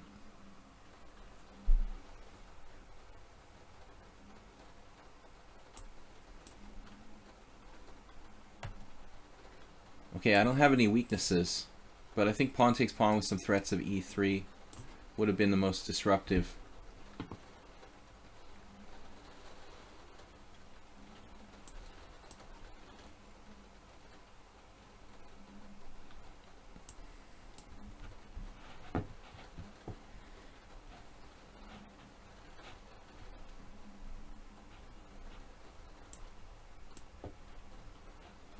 Yeah, this is over.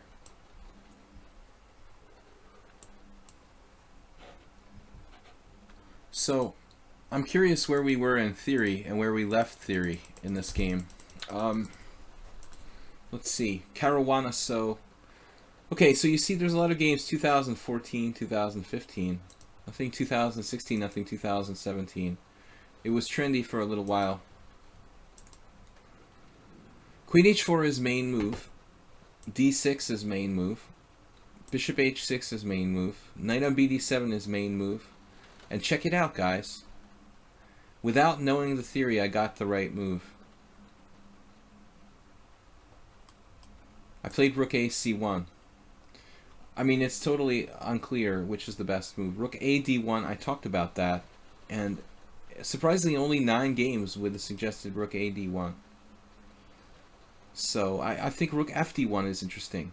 And that's the other move. Leaving a place for the other rook to go. You know, that's a key idea here. So I don't know. But I played rook a c1. He played rook c8. This is main line. Now b3 is still main line. There's these old games like Lobran versus Hubner, Akopian versus Lesiege, Ulf Anderson in 1994. Rook c5. I must have known this is main line subconsciously or something. Yeah, now, unfortunately, Zen chess just got overly creative. I mean, you've got to play king takes g7. After king takes g7, it's just a normal position. I mean, I think white's only a tiny bit better here. Queen d4 going back to home base, as I said. Normal. But Zen chess played this novelty, rook h5, and I was going to go back, and then I was like, wait a minute. You know, I can do bishop takes f6, rook takes h4, bishop takes h4. You know what I forgot? I had to move g4 here. It's so sick. I literally forgot I could play g4. I would have done this, but I was thinking, I didn't realize I had g4. I was like h3. No. Wow. Yeah, so this is even better than what I did. Even better. So queen takes h5. This is... I could take on f8, huh? This is like the third best move for me, probably. But it's still good.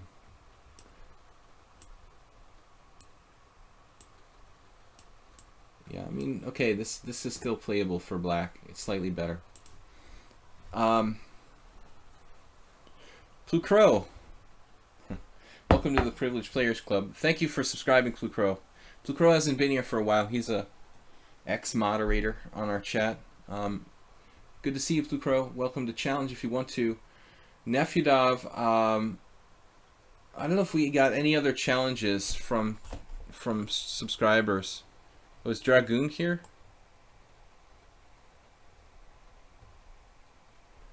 I didn't see Dragoon. Dragoon. Oh, Yellow Dragoon. There he is. Okay. You just had a couple chats there. Yellow Dragoon is here in the house. Welcome, man. I know that you're busy with school. He was on the stream regularly when we were streaming in the summer. So Nefyudov, that was my best attempt at pronunciation in a while. Okay, let's go back to the Sicilian. You're visiting family. Can't be here so much. All right. Life is life. So Nefyudov. Just like saying it. He said his family was laughing at the way I pronounced their name. Now, what did we face last time? Bishop g5? What were you playing against me the last game? Now I've forgotten. Bishop, what did you do? Bishop g5? No, bishop e3? Was that the last game? Plays a little bit of everything now. Bishop d to e2.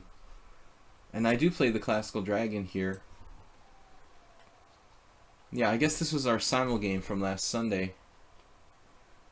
This is kind of like the traditional way of playing white in the classical dragon. Bishop e3. I like bishop g5 better.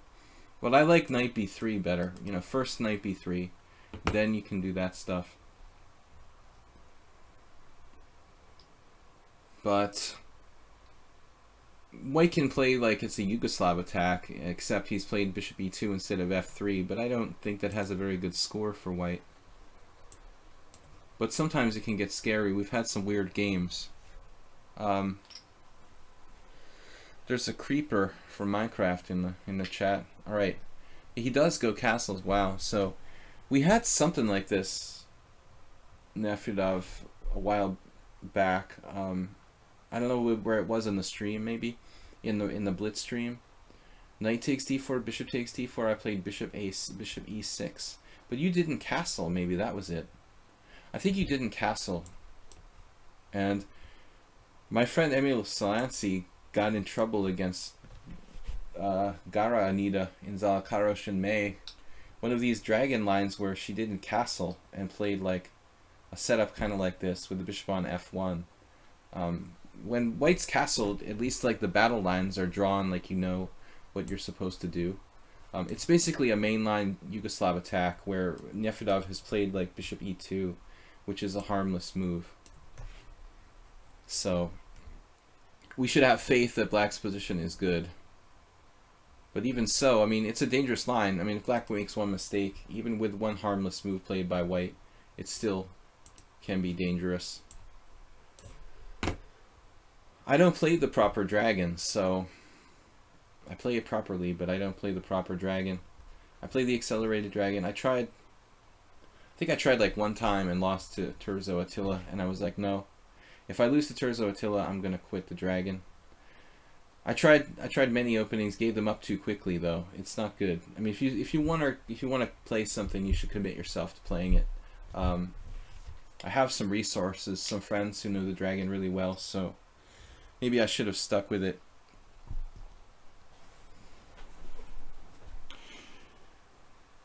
All right, guys. So Aronian against Dingley Ren tomorrow for the final of the World Cup. But I think the most important thing was really the fact that, you know, we know who's going to qualify for the World Championship Candidates Tournament.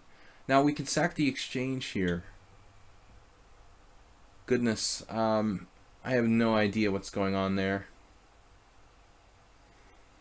Rook takes c3, queen takes c3, rook takes c3, bishop takes c3's mate, rook takes c3, queen takes c3, queen takes a2 check.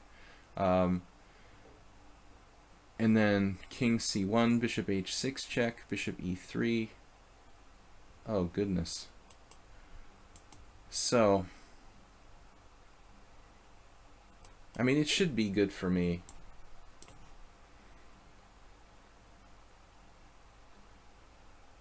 I really hope I didn't, like, trick myself. I mean, I'm threatening knight takes e4 here. If he tries something crazy like a3,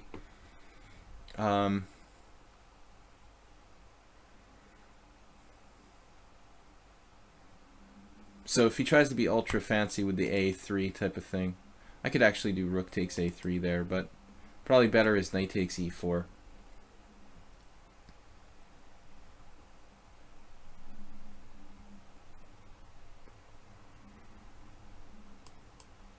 In a normal line where white hasn't played bishop e2, one would play, I think, a3 normally here for white to prevent this from happening. So I'm not really sure. I assume that I'm clearly better after this, but one can never knows. Now I don't have to take with the queen. Maybe I do have to take with the queen. I don't know. Bishop takes e2 check. There is a weird line. Bishop takes a2 check. King a1, b3. Sorry, queen a4.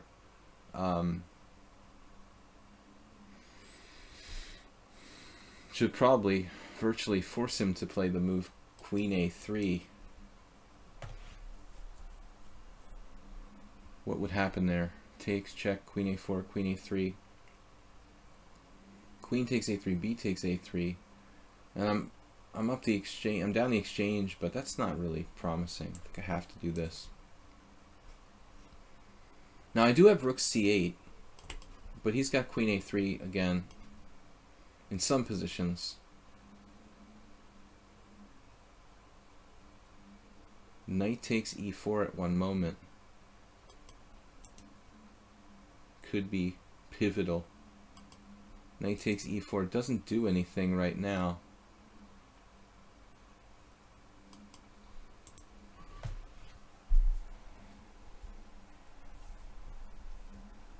I was planning on, what was I planning on? Bishop h6 check, bishop e3. Bishop takes e3 check.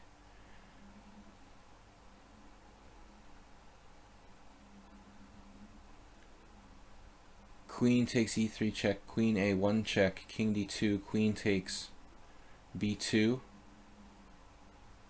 was the variation that I planned, but I'm having second thoughts about that now.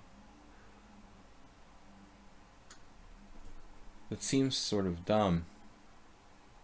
Rook c8 would be better. I mean, this is a free move. Yeah, rook c8 is just strong. I mean, queen a3, then bishop h6 check. And, you know, he's losing tempi and stuff. I don't play this kind of position enough. I don't really play the normal dragon, so I'm not, you know, a good dragon player would just have these tactics down, like, instantaneously.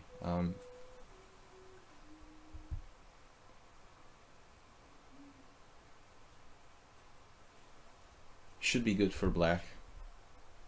So you can throw in right. Well, that's what happened, right? Zenchess is basically agreeing that I throw in rook c8 first. So this is a vastly improved version of that, and queen a3 doesn't help him.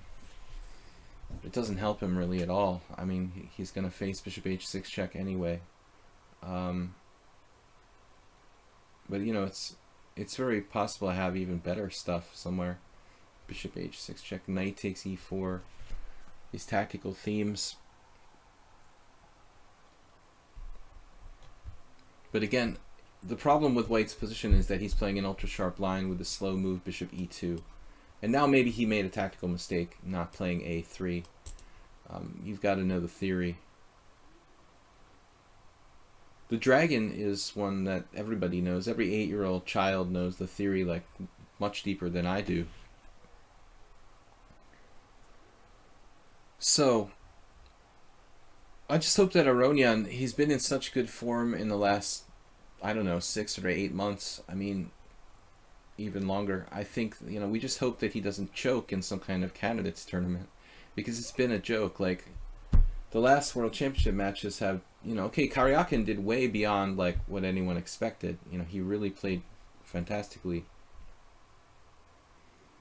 But I really want to see someone who can actually have a certain chance against Magnus. Knight takes e4. Oh, there is that trick. Wow.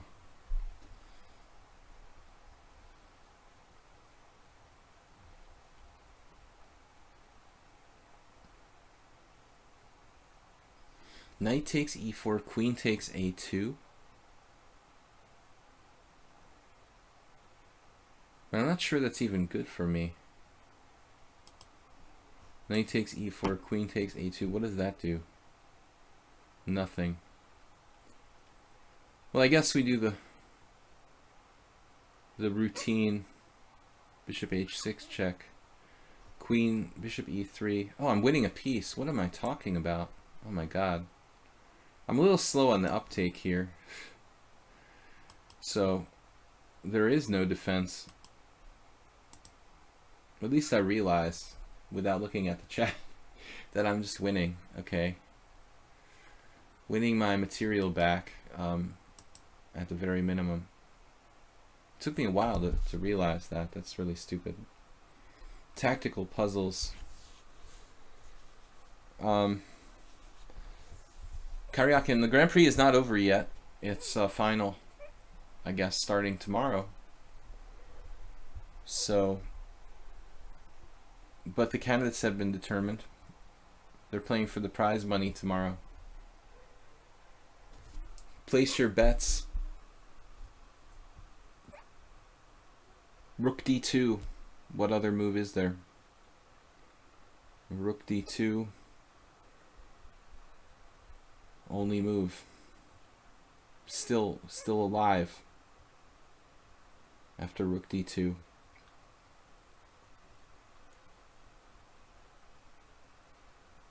No forced obvious overt win for black.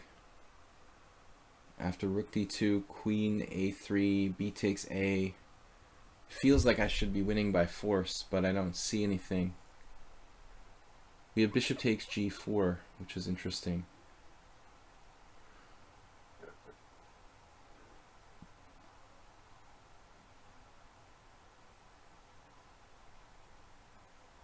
There's no way to keep the queen on the board, so we might as well just take this and then think. My a7 pawn is hanging. I was looking at some stupid thing. Bishop takes g4. Not a good idea.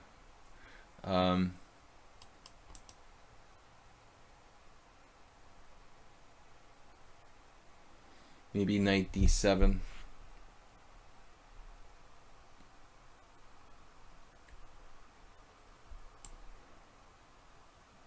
Knight d7, bishop takes a7. I'm sure that I'm missing something. You know, maybe I should play positionally and play bishop c4 here. That would have been a solid option, but I was concerned about this pawn falling on a7. With knight d7, I'm sort of indirectly protecting the pawn because I trap his bishop with b6. He does have the bishop pair, and anytime you're facing the bishop pair, even if you're a pawn down, it's kind of dangerous. So, I mean, a pawn up. It is kind of dangerous. I'd like to trade my white squared bishop for his white squared bishop to negate his bishop pair really being much here. You know, with that in mind, so it would have been logical to play probably bishop c4, although he was threatening bishop takes f6, I guess. Yeah, maybe it's a necessary move, h4 now. I'm definitely gotta take. And now I have bishop c4 if I so desire. Trading aforementioned bishop pair. There is a contradiction in this position. His bishop is really bad, you know, blocked by a lot of his own pawns, so I kind of cringe at trading it off, but it's probably a necessary evil. Yeah, that's the thing. I mean, that's the problem here. Okay. I guess now b6. I mean, he can't avoid the exchange of bishops, so we'll take our time about it. But this is not a trivial win for black. But the point is that he doesn't have a bishop pair. And that would give him good compensation for the sacrificed pawn. I'd actually like to get him to trade his bishop for my knight, his dark squared bishop for my knight. That wouldn't be bad. Karyakin Ding Aronian, Grand Prix qualifier number 15. Grand Prix qualifier number 27, rating qualifier number 17. How many players does that make? We're a loser. Aronian is already there. I just hope that he plays better. I'm so sick of Carlsen not getting a serious test. I mean, honestly, Karyakin, he outperformed what everyone's expectations were, I think. Carlsen really barely won that match at all. I mean, if Carlsen can barely beat Karyakin, who's not even in the top 10 anymore, I mean, is he really going to beat Aronian in a match? It's going to be fantastic. It would be fantastic for chess for there to be a real match. a4 is an excellent move by Nefedov. Excellent move. My king is a little far away from the center. now. I'm not really thrilled about that. Let's get him to the middle on e7, I think. Got a good outpost for a knight potentially on c5. He's going to play h5 now. That's a little worrisome.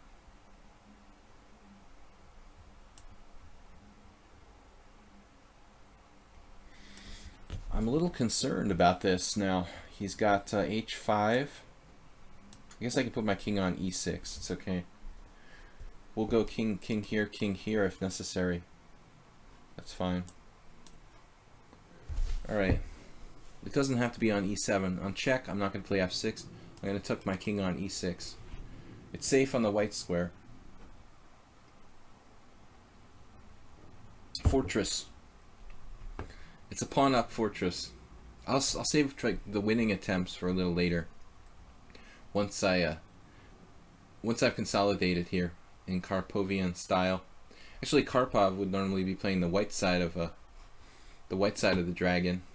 Played some great games, some great endings with bad bishop on e2 against Tony Miles.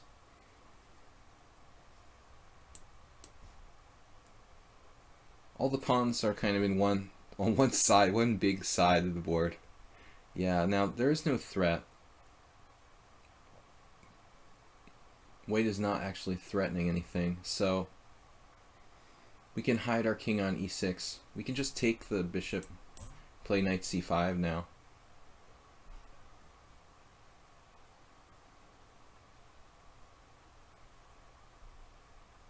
This looks pretty strong. Does he have something here? Maybe he has some tricks now that I fixed his pawns. Maybe he has some tricks now that I fixed his pawns. I don't know. Plus 1.7. I'm in good shape. Alright. So, Nafudov. I don't know. I don't really like this for white, but it's probably going to bring up a couple games. Queen a5. Rico Mascarenas from the Philippines. The aforementioned Attila Turs playing black. Alright, king b1, fc1, and then g4. This is just a blunder. You have to play a3, and you transpose to these games. Rico Mascarenas in 1977. He's a Filipino player I actually saw in the States. Probably still around. I don't know if he's still alive. Okay. But anyway. He was a good blitz player. g4, rook takes c3. This is just game over. Ouch. Did I miss anything? Well, the computer likes rook c. Okay. Bishop h6 followed by rook c8. It doesn't matter. Yeah, this is best play by both sides. And then the engine goes bishop c4, but it would have allowed the take on f6 maybe. h4 best move. Now bishop c4. Good game, man. I mean, you made one mistake. So, any game analysis is left. Camel Culture. You guys are not subscribers, but I might throw up one non-subscriber analysis here. Camel Culture is he's a regular viewer. I'm a little looking for a little break. Chess Buzz. Yeah, this was a weird player. I had an interesting game against them. Also Camel Culture. They played the London system, yeah. So this is more of a traditional setup by Camel Culture, playing black here. The classic London system. God, it's... The thing is, though, after you play knight c6 here, I mean, I don't know this, really, this line. It's interesting. Your order of moves here, Camel Culture. He's Camel Clutcher, but it's too hard to go say that, so I call him Camel Culture. This line I never really got into. It looks pretty good, though. You know, knight d5 is one idea Uncle Yermo I've seen play. You know, like you do like knight d5 and bishop h6. This looks pretty good. Okay, e5 here is book, I guess. This is another idea, to put the bishop out on h6 and play for, like, you know, a piece on f4. But this looks to be like you're still in theory some sort of, yeah. This guy Vlatko Kovacevic, he played this all the time. Always eating garlic with his food. Okay, knight f4, bishop takes f4. This is just good for black. You're still following a game, unbelievably, after the last move. Black played b5. I like the way that black played this game. And g5 is debatable. I mean, you could also play like the engine is saying queen c7. But there's nothing wrong with g5. I mean, I guess the argument would be you're getting your queen off the file for the queen on d8. But you give yourself, this is a crazy move by white, h4. Wow. The time control, 45 plus 45. Oh shit, this was like the 45 league. So this is a real long game. White played h4. That's insane. Who would you like to see contest Carlsen other than Aronian? I thought that Kramnik would have a chance, honestly. Kramnik is getting old like me, but I think that Vlad has a lot of experience in matches, and he's very, very tough. Probably that would be my second pick. On the downside of the Kramnik pick, he's not been playing real well of late. He was on a tear like last year, but it seems like Kramnik has not been in great form this year and recently, so not as good form as he was. So I don't know, but I guess Kramnik would be, because he's so much experience in matches, a good choice. h4 is just totally insane. I mean, I could see playing it in a blitz game, but in this time control, it's just gonzo. You know, this is just like losing. I mean, there's no way you can do that.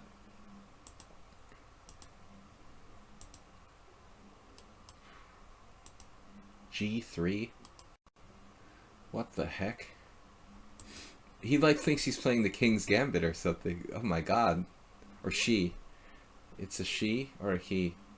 No one really knows, but no, this is over. I mean, that's crazy in a 44-45 game. Just totally melted down. Yeah. Camel culture is all over this. It's surprising the white's still in the game at all here. I guess you got a little careless. White basically killed themselves. And, okay, let's see. G takes f2 check. King g2. Now, what's the best move for black here?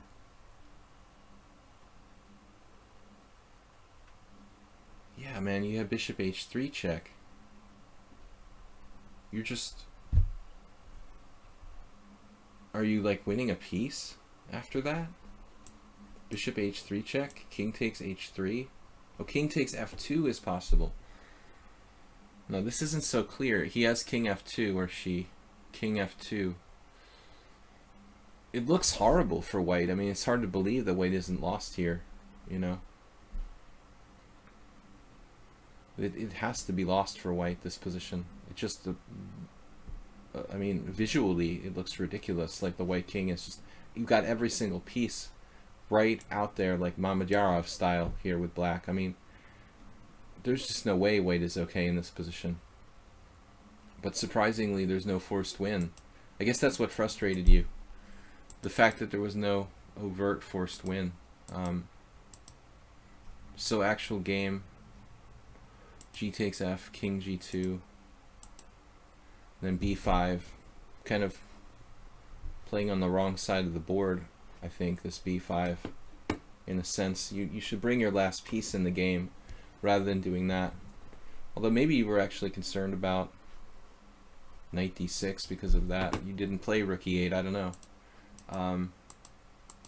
It got really, really unclear, and then for a moment, white is actually better here. Unbelievable. Queen f4.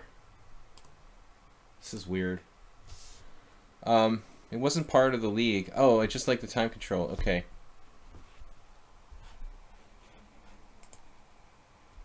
Thanks for a loser. There were many wins. Okay, bishop h3 idea was there once before. But I mean, it's shocking that like you can make a blunder here, and white is clearly better after bishop f4. You have to play bishop e5, but that's a computer move. I mean, it got really out of control. It's unbelievable how white even conceivably could play g3. I mean, this is crazy. This is a London system player playing like h4 and g3. Seems totally random. I mean, I would think the time control for this game, the way white played it, was like 3-0 or something.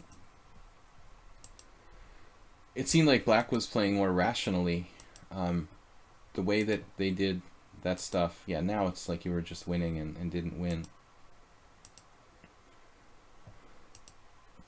Made in 6. Oh my god. I would have played bishop g3 too. Honestly. This is actually sweet. And now they get away. What a game, man.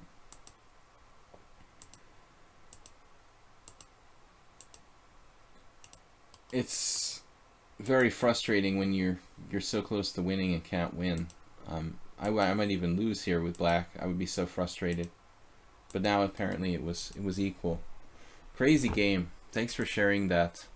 Yeah, because I played this player Chess Buzz on the stream. It was a draw. It was another kind of London system. That was interesting. I showed that last time. All right, I think we got through the games we were supposed to look at. So Louis Vetter put in a game here. Oh, this is his game with me.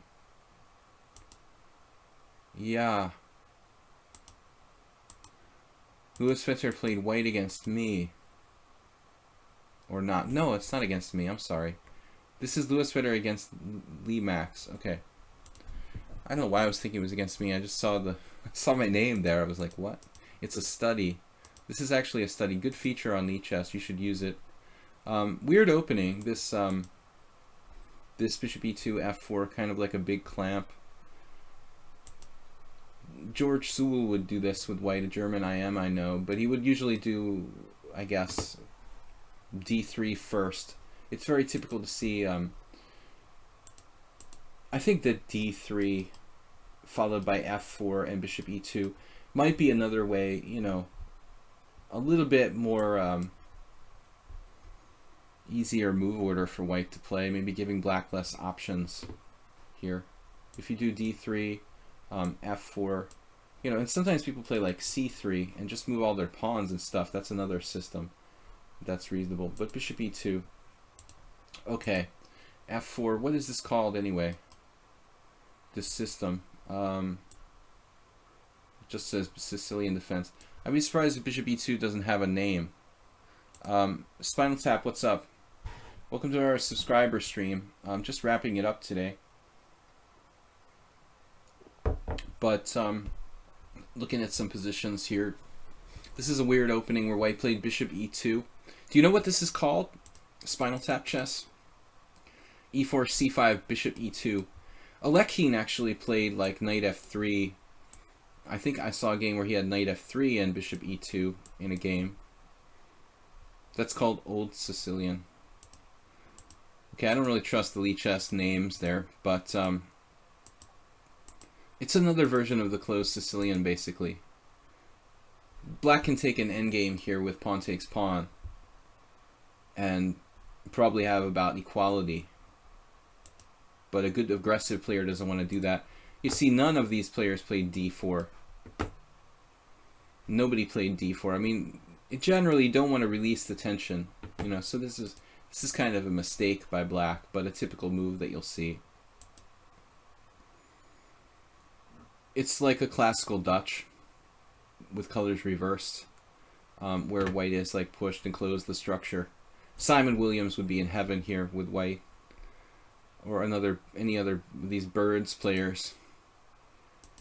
h3, I don't like it that much. I think you should develop your pieces. So this could actually get in the way. You know, if you do a future like rook lift with rook f3 or something, the pawn might actually get in the way. I would prefer to play queen e1 or maybe a4 or knight a3. It's another. It's basically a Dutch with colors reversed. I just don't really like h3.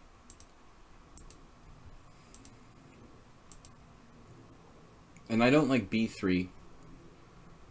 You're creating a lot of dark square weaknesses in there. Once again, I don't like knight d2 again. Okay, I understand one of the reasons why white might have played h3. You know, in these type of lines, a lot of people forget, you know, that there's a hold on e3, and they play like knight d2, and then black comes in here with like knight to g4, and there can be problems. How's the wife and kids? When am I coming to Philly for a beer? Yeah, I've got to get in there someday. You know, you can buy me a hoagie and a beer or something. I miss the local food in the Philadelphia area. I'd like to get to the World Open one day. Maybe one day it can happen. I've had this craving for like Italian food. Anyway, making me hungry, man. Just talking about beer makes me hungry. Anyway, h3, I think that Luis Bitter was like probably preventing knight g4, but I don't like it. And I don't like b3 either. Anytime you touch things on the queen side or the side where you're weaker, you usually just kind of end up paying a higher price. It kind of weakens that side of the board more. So he goes with the pawn storm on the king side. It's consistent, but I don't mean, it looks like black has his share of the position here too. And now you're denied the c4 square, so it's probably, it was too late, you know, to play knight a3 when you played it. You should actually play a4 and try to carve out an outpost, you know, for yourself. Yeah, this isn't really optimal. You know, your knight is stuck, and you've played so that you've created some weaknesses on the queen side. But on the other hand, black has some weaknesses too, so it's not a one direction game. This was a terrible blunder, and now white has a big advantage because g6 is weak. So the engine was like bishop d6 for black here, playing for the dark squares. Look at the dark squares on that diagonal. Black has a good amount of play. He might even be able to play g5 and try to get the e5 square for his pieces. That would be a classic square. Black could get the... Actually, his knight on h7 is a pretty good defender. Would normally be like on d7 around here in this kind of structure, but on h7 actually serves a pretty good purpose to sort of slow down white's attack on the king side. So it looks like he really had a decent game and blundered there. And now it's... yeah, there's nothing else. There's some pressure. Fortunately for you, you have knight h4 here. Bishop takes g5. This is computer variation. Not easy to see that, though. You may have seen that g5 was hanging and been reluctant to do that. I think that e5 is okay, but probably gives black time to defend themselves. Knight b4, knight e1. Once again, knight h4. You've got... I mean, I don't know. It looks like you're going to sack a piece here. Yeah, you just take on g6. That's the point now. This attack is really strong. It's not that obvious at first glance, though. You'd have to calculate this quite a bit to realize that you're just totally winning. I mean, a strong player could find this intuitively, but still, I think you need to double check and calculate all the way through before you go into something like that. This was played a little bit hesitantly. Now he did the sacrifice on h5. It's actually interesting, but not that clear. That white squared bishop is a pretty valuable piece.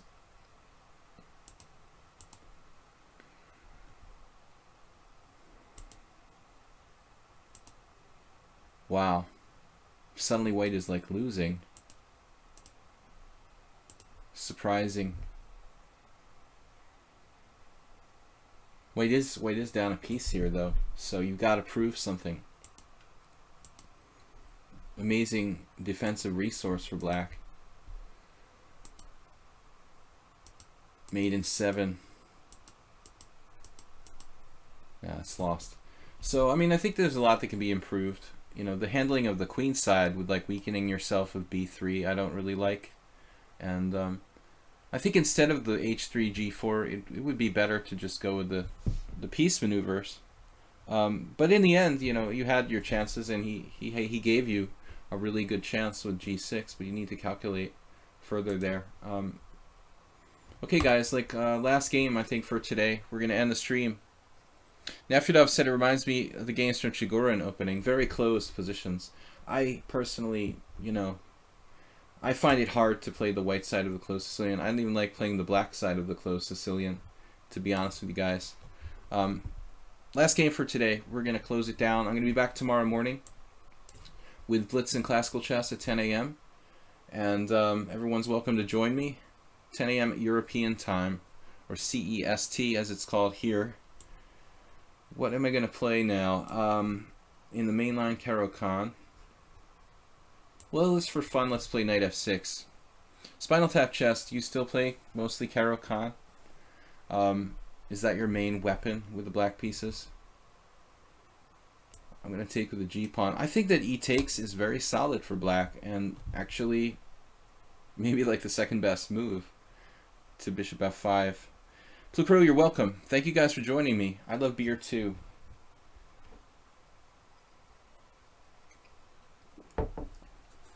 Try not to get drunk on the stream. We are we're going to join Spinal Tap Chess one of these days in the greater Philadelphia area, where I come from originally, and my family. I still have a little bit of a Philadelphia accent somewhere deep down. Sorry, won't be able to join tomorrow. Miss you saying my surname. I miss saying it too, it's so much fun. Bishop c4.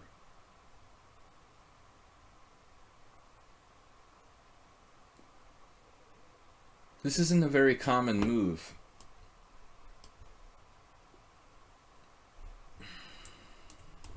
There's Queen h5 type of ideas in the house. You know, I'm always tempted to like look at that g-pawn and I want to attack it. If you take the c-pawns off the board, you'd have a position very similar to my game against Win, this guy who's like 2660 from Vietnam, and I did something crazy, like I played rook g8 and got into this very murky position. But yes, that's actually, I guess if you take the c-pawn off, how would it work? How would this work? Take the c-pawn off, where would we put it on e3? And then put black c-pawn on c5, it would transpose to a Trompowsky line. That's very strange. Anyway, alright, I'm spending too much time on this time control. It's normal move, bishop f5. So we can deal with queen there, among other things.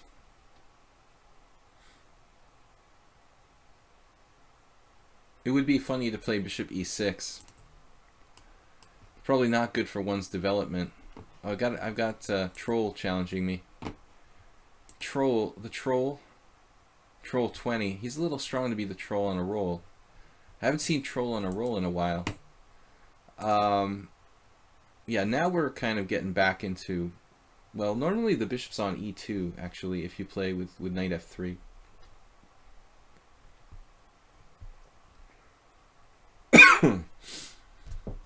Excuse me. That's the plan. Bishop e2, bishop e3. I've lost with that with black. Anyways, I guess I'm supposed to just play like bishop d6, queen c7 type of setups here. When I was a beginner, not a beginner, but when I was like a class A player, I was playing this opening with black. Sorry, what's that? I played it only like yesterday. Bishop f5. e6, bishop f5. That is the move. Yeah. Bishop f4. It's an irritating move. Karpov had a game with Miles, something similar to this. It might have been this exact position. I'm actually wondering now. Everyone knows that Miles beat Karpov with a6, but he also beat him in a GF Karo. But he also has a horrible score against Anatoly Karpov. Like Miles, he did lose way more games than he won. Yeah, bishop d6. I hate bishop f4.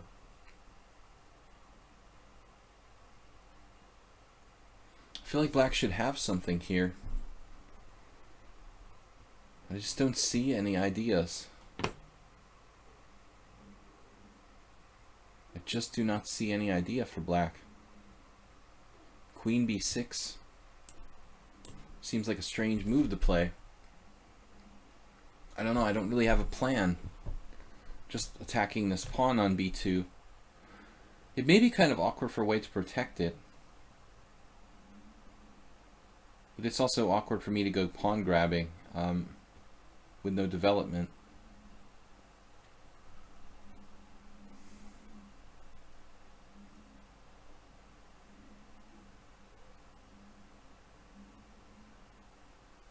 It looks like dangerous for black.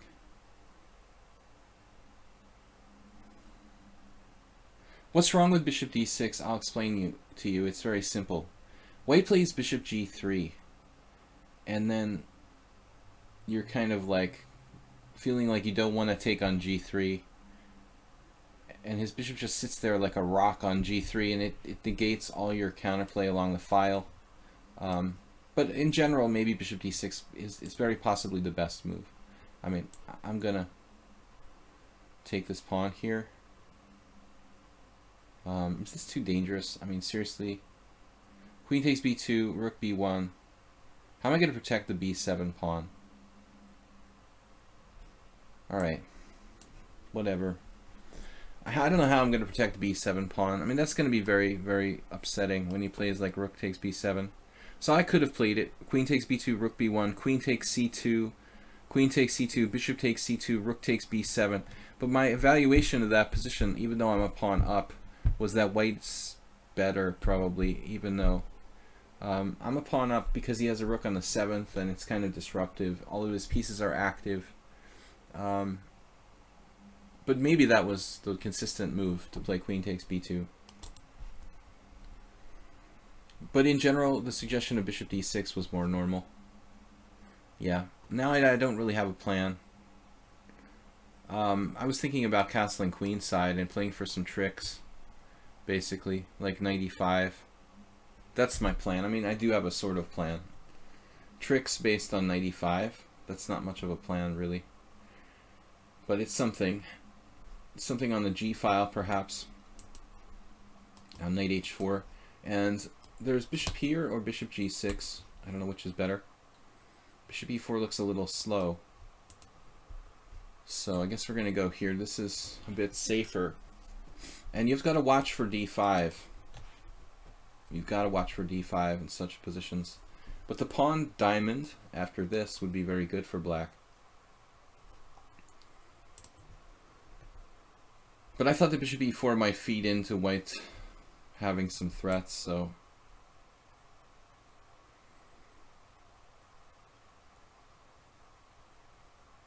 maybe I'll have to sack my queen or something. I don't know. Rook e3. Knight e5, rook b3, knight takes c4, rook takes b6. It's interesting. I mean, maybe I could sack my queen. Probably not strictly necessary. I do have a5 for my queen there. Oh no. Okay. I've got queen takes d4. Rook e3, knight e5, queen takes d4. Obvious threat. I'm setting myself up for the classic like sacrifice where he does like queen takes c6 and bishop a6 mate, but I don't see how that's going to happen in this position. He'd like to play d5, kind of open the game. Not so easy to achieve it now. Maybe rook e3, knight e5 again. giving me play. That's what I meant by tricks. You know, now here he's got bishop a6. But it doesn't do anything. I don't know if this was a good move, but I'm running out of time. He's running out of time. It's a central pawn. I like it. Now for my next trick, queen e5.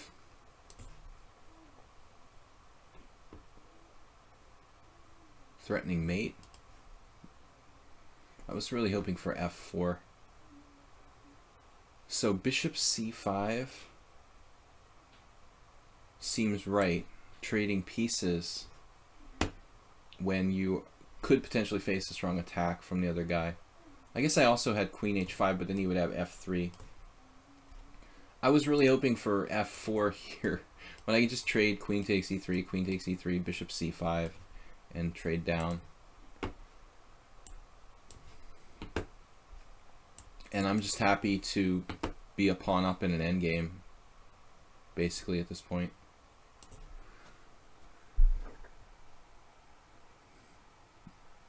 Maybe knight e5 isn't the best move, but in time pressure, we can't ask for everything. It looks pretty good, actually. Maybe he should have traded rooks himself on d8. It wouldn't change anything, I guess, if he traded himself. Is this my rook going to get trapped here? Very possible. But I think it's okay. Alternate knights outpost on c5. This is very vital. I can hit that guy or girl as you like, and this rook is actually really well placed. So it's a technical rook takes there might be interesting. What about the king and pawn endgame? I got to get my king to the vicinity of this business.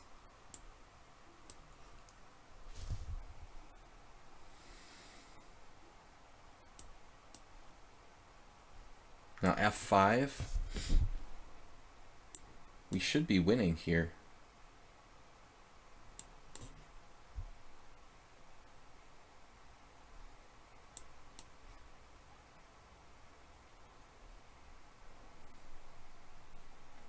Well, I've got f6 and e5 check, if nothing else.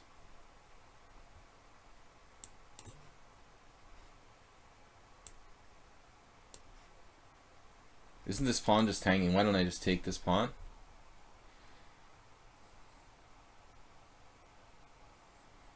I mean, I'm sure that I had better ways to do this.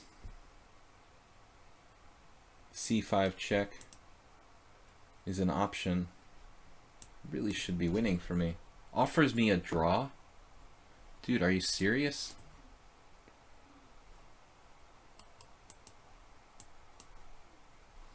Offers me a draw. Come on now.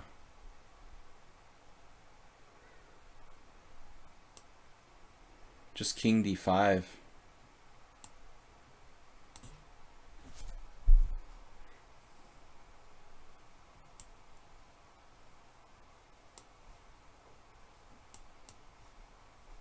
It's the easiest way.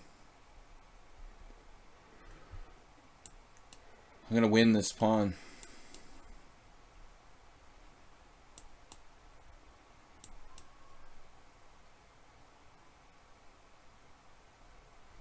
Alright guys, that's going to wrap up the stream for today. We'll be back tomorrow, 10 a.m. CEST.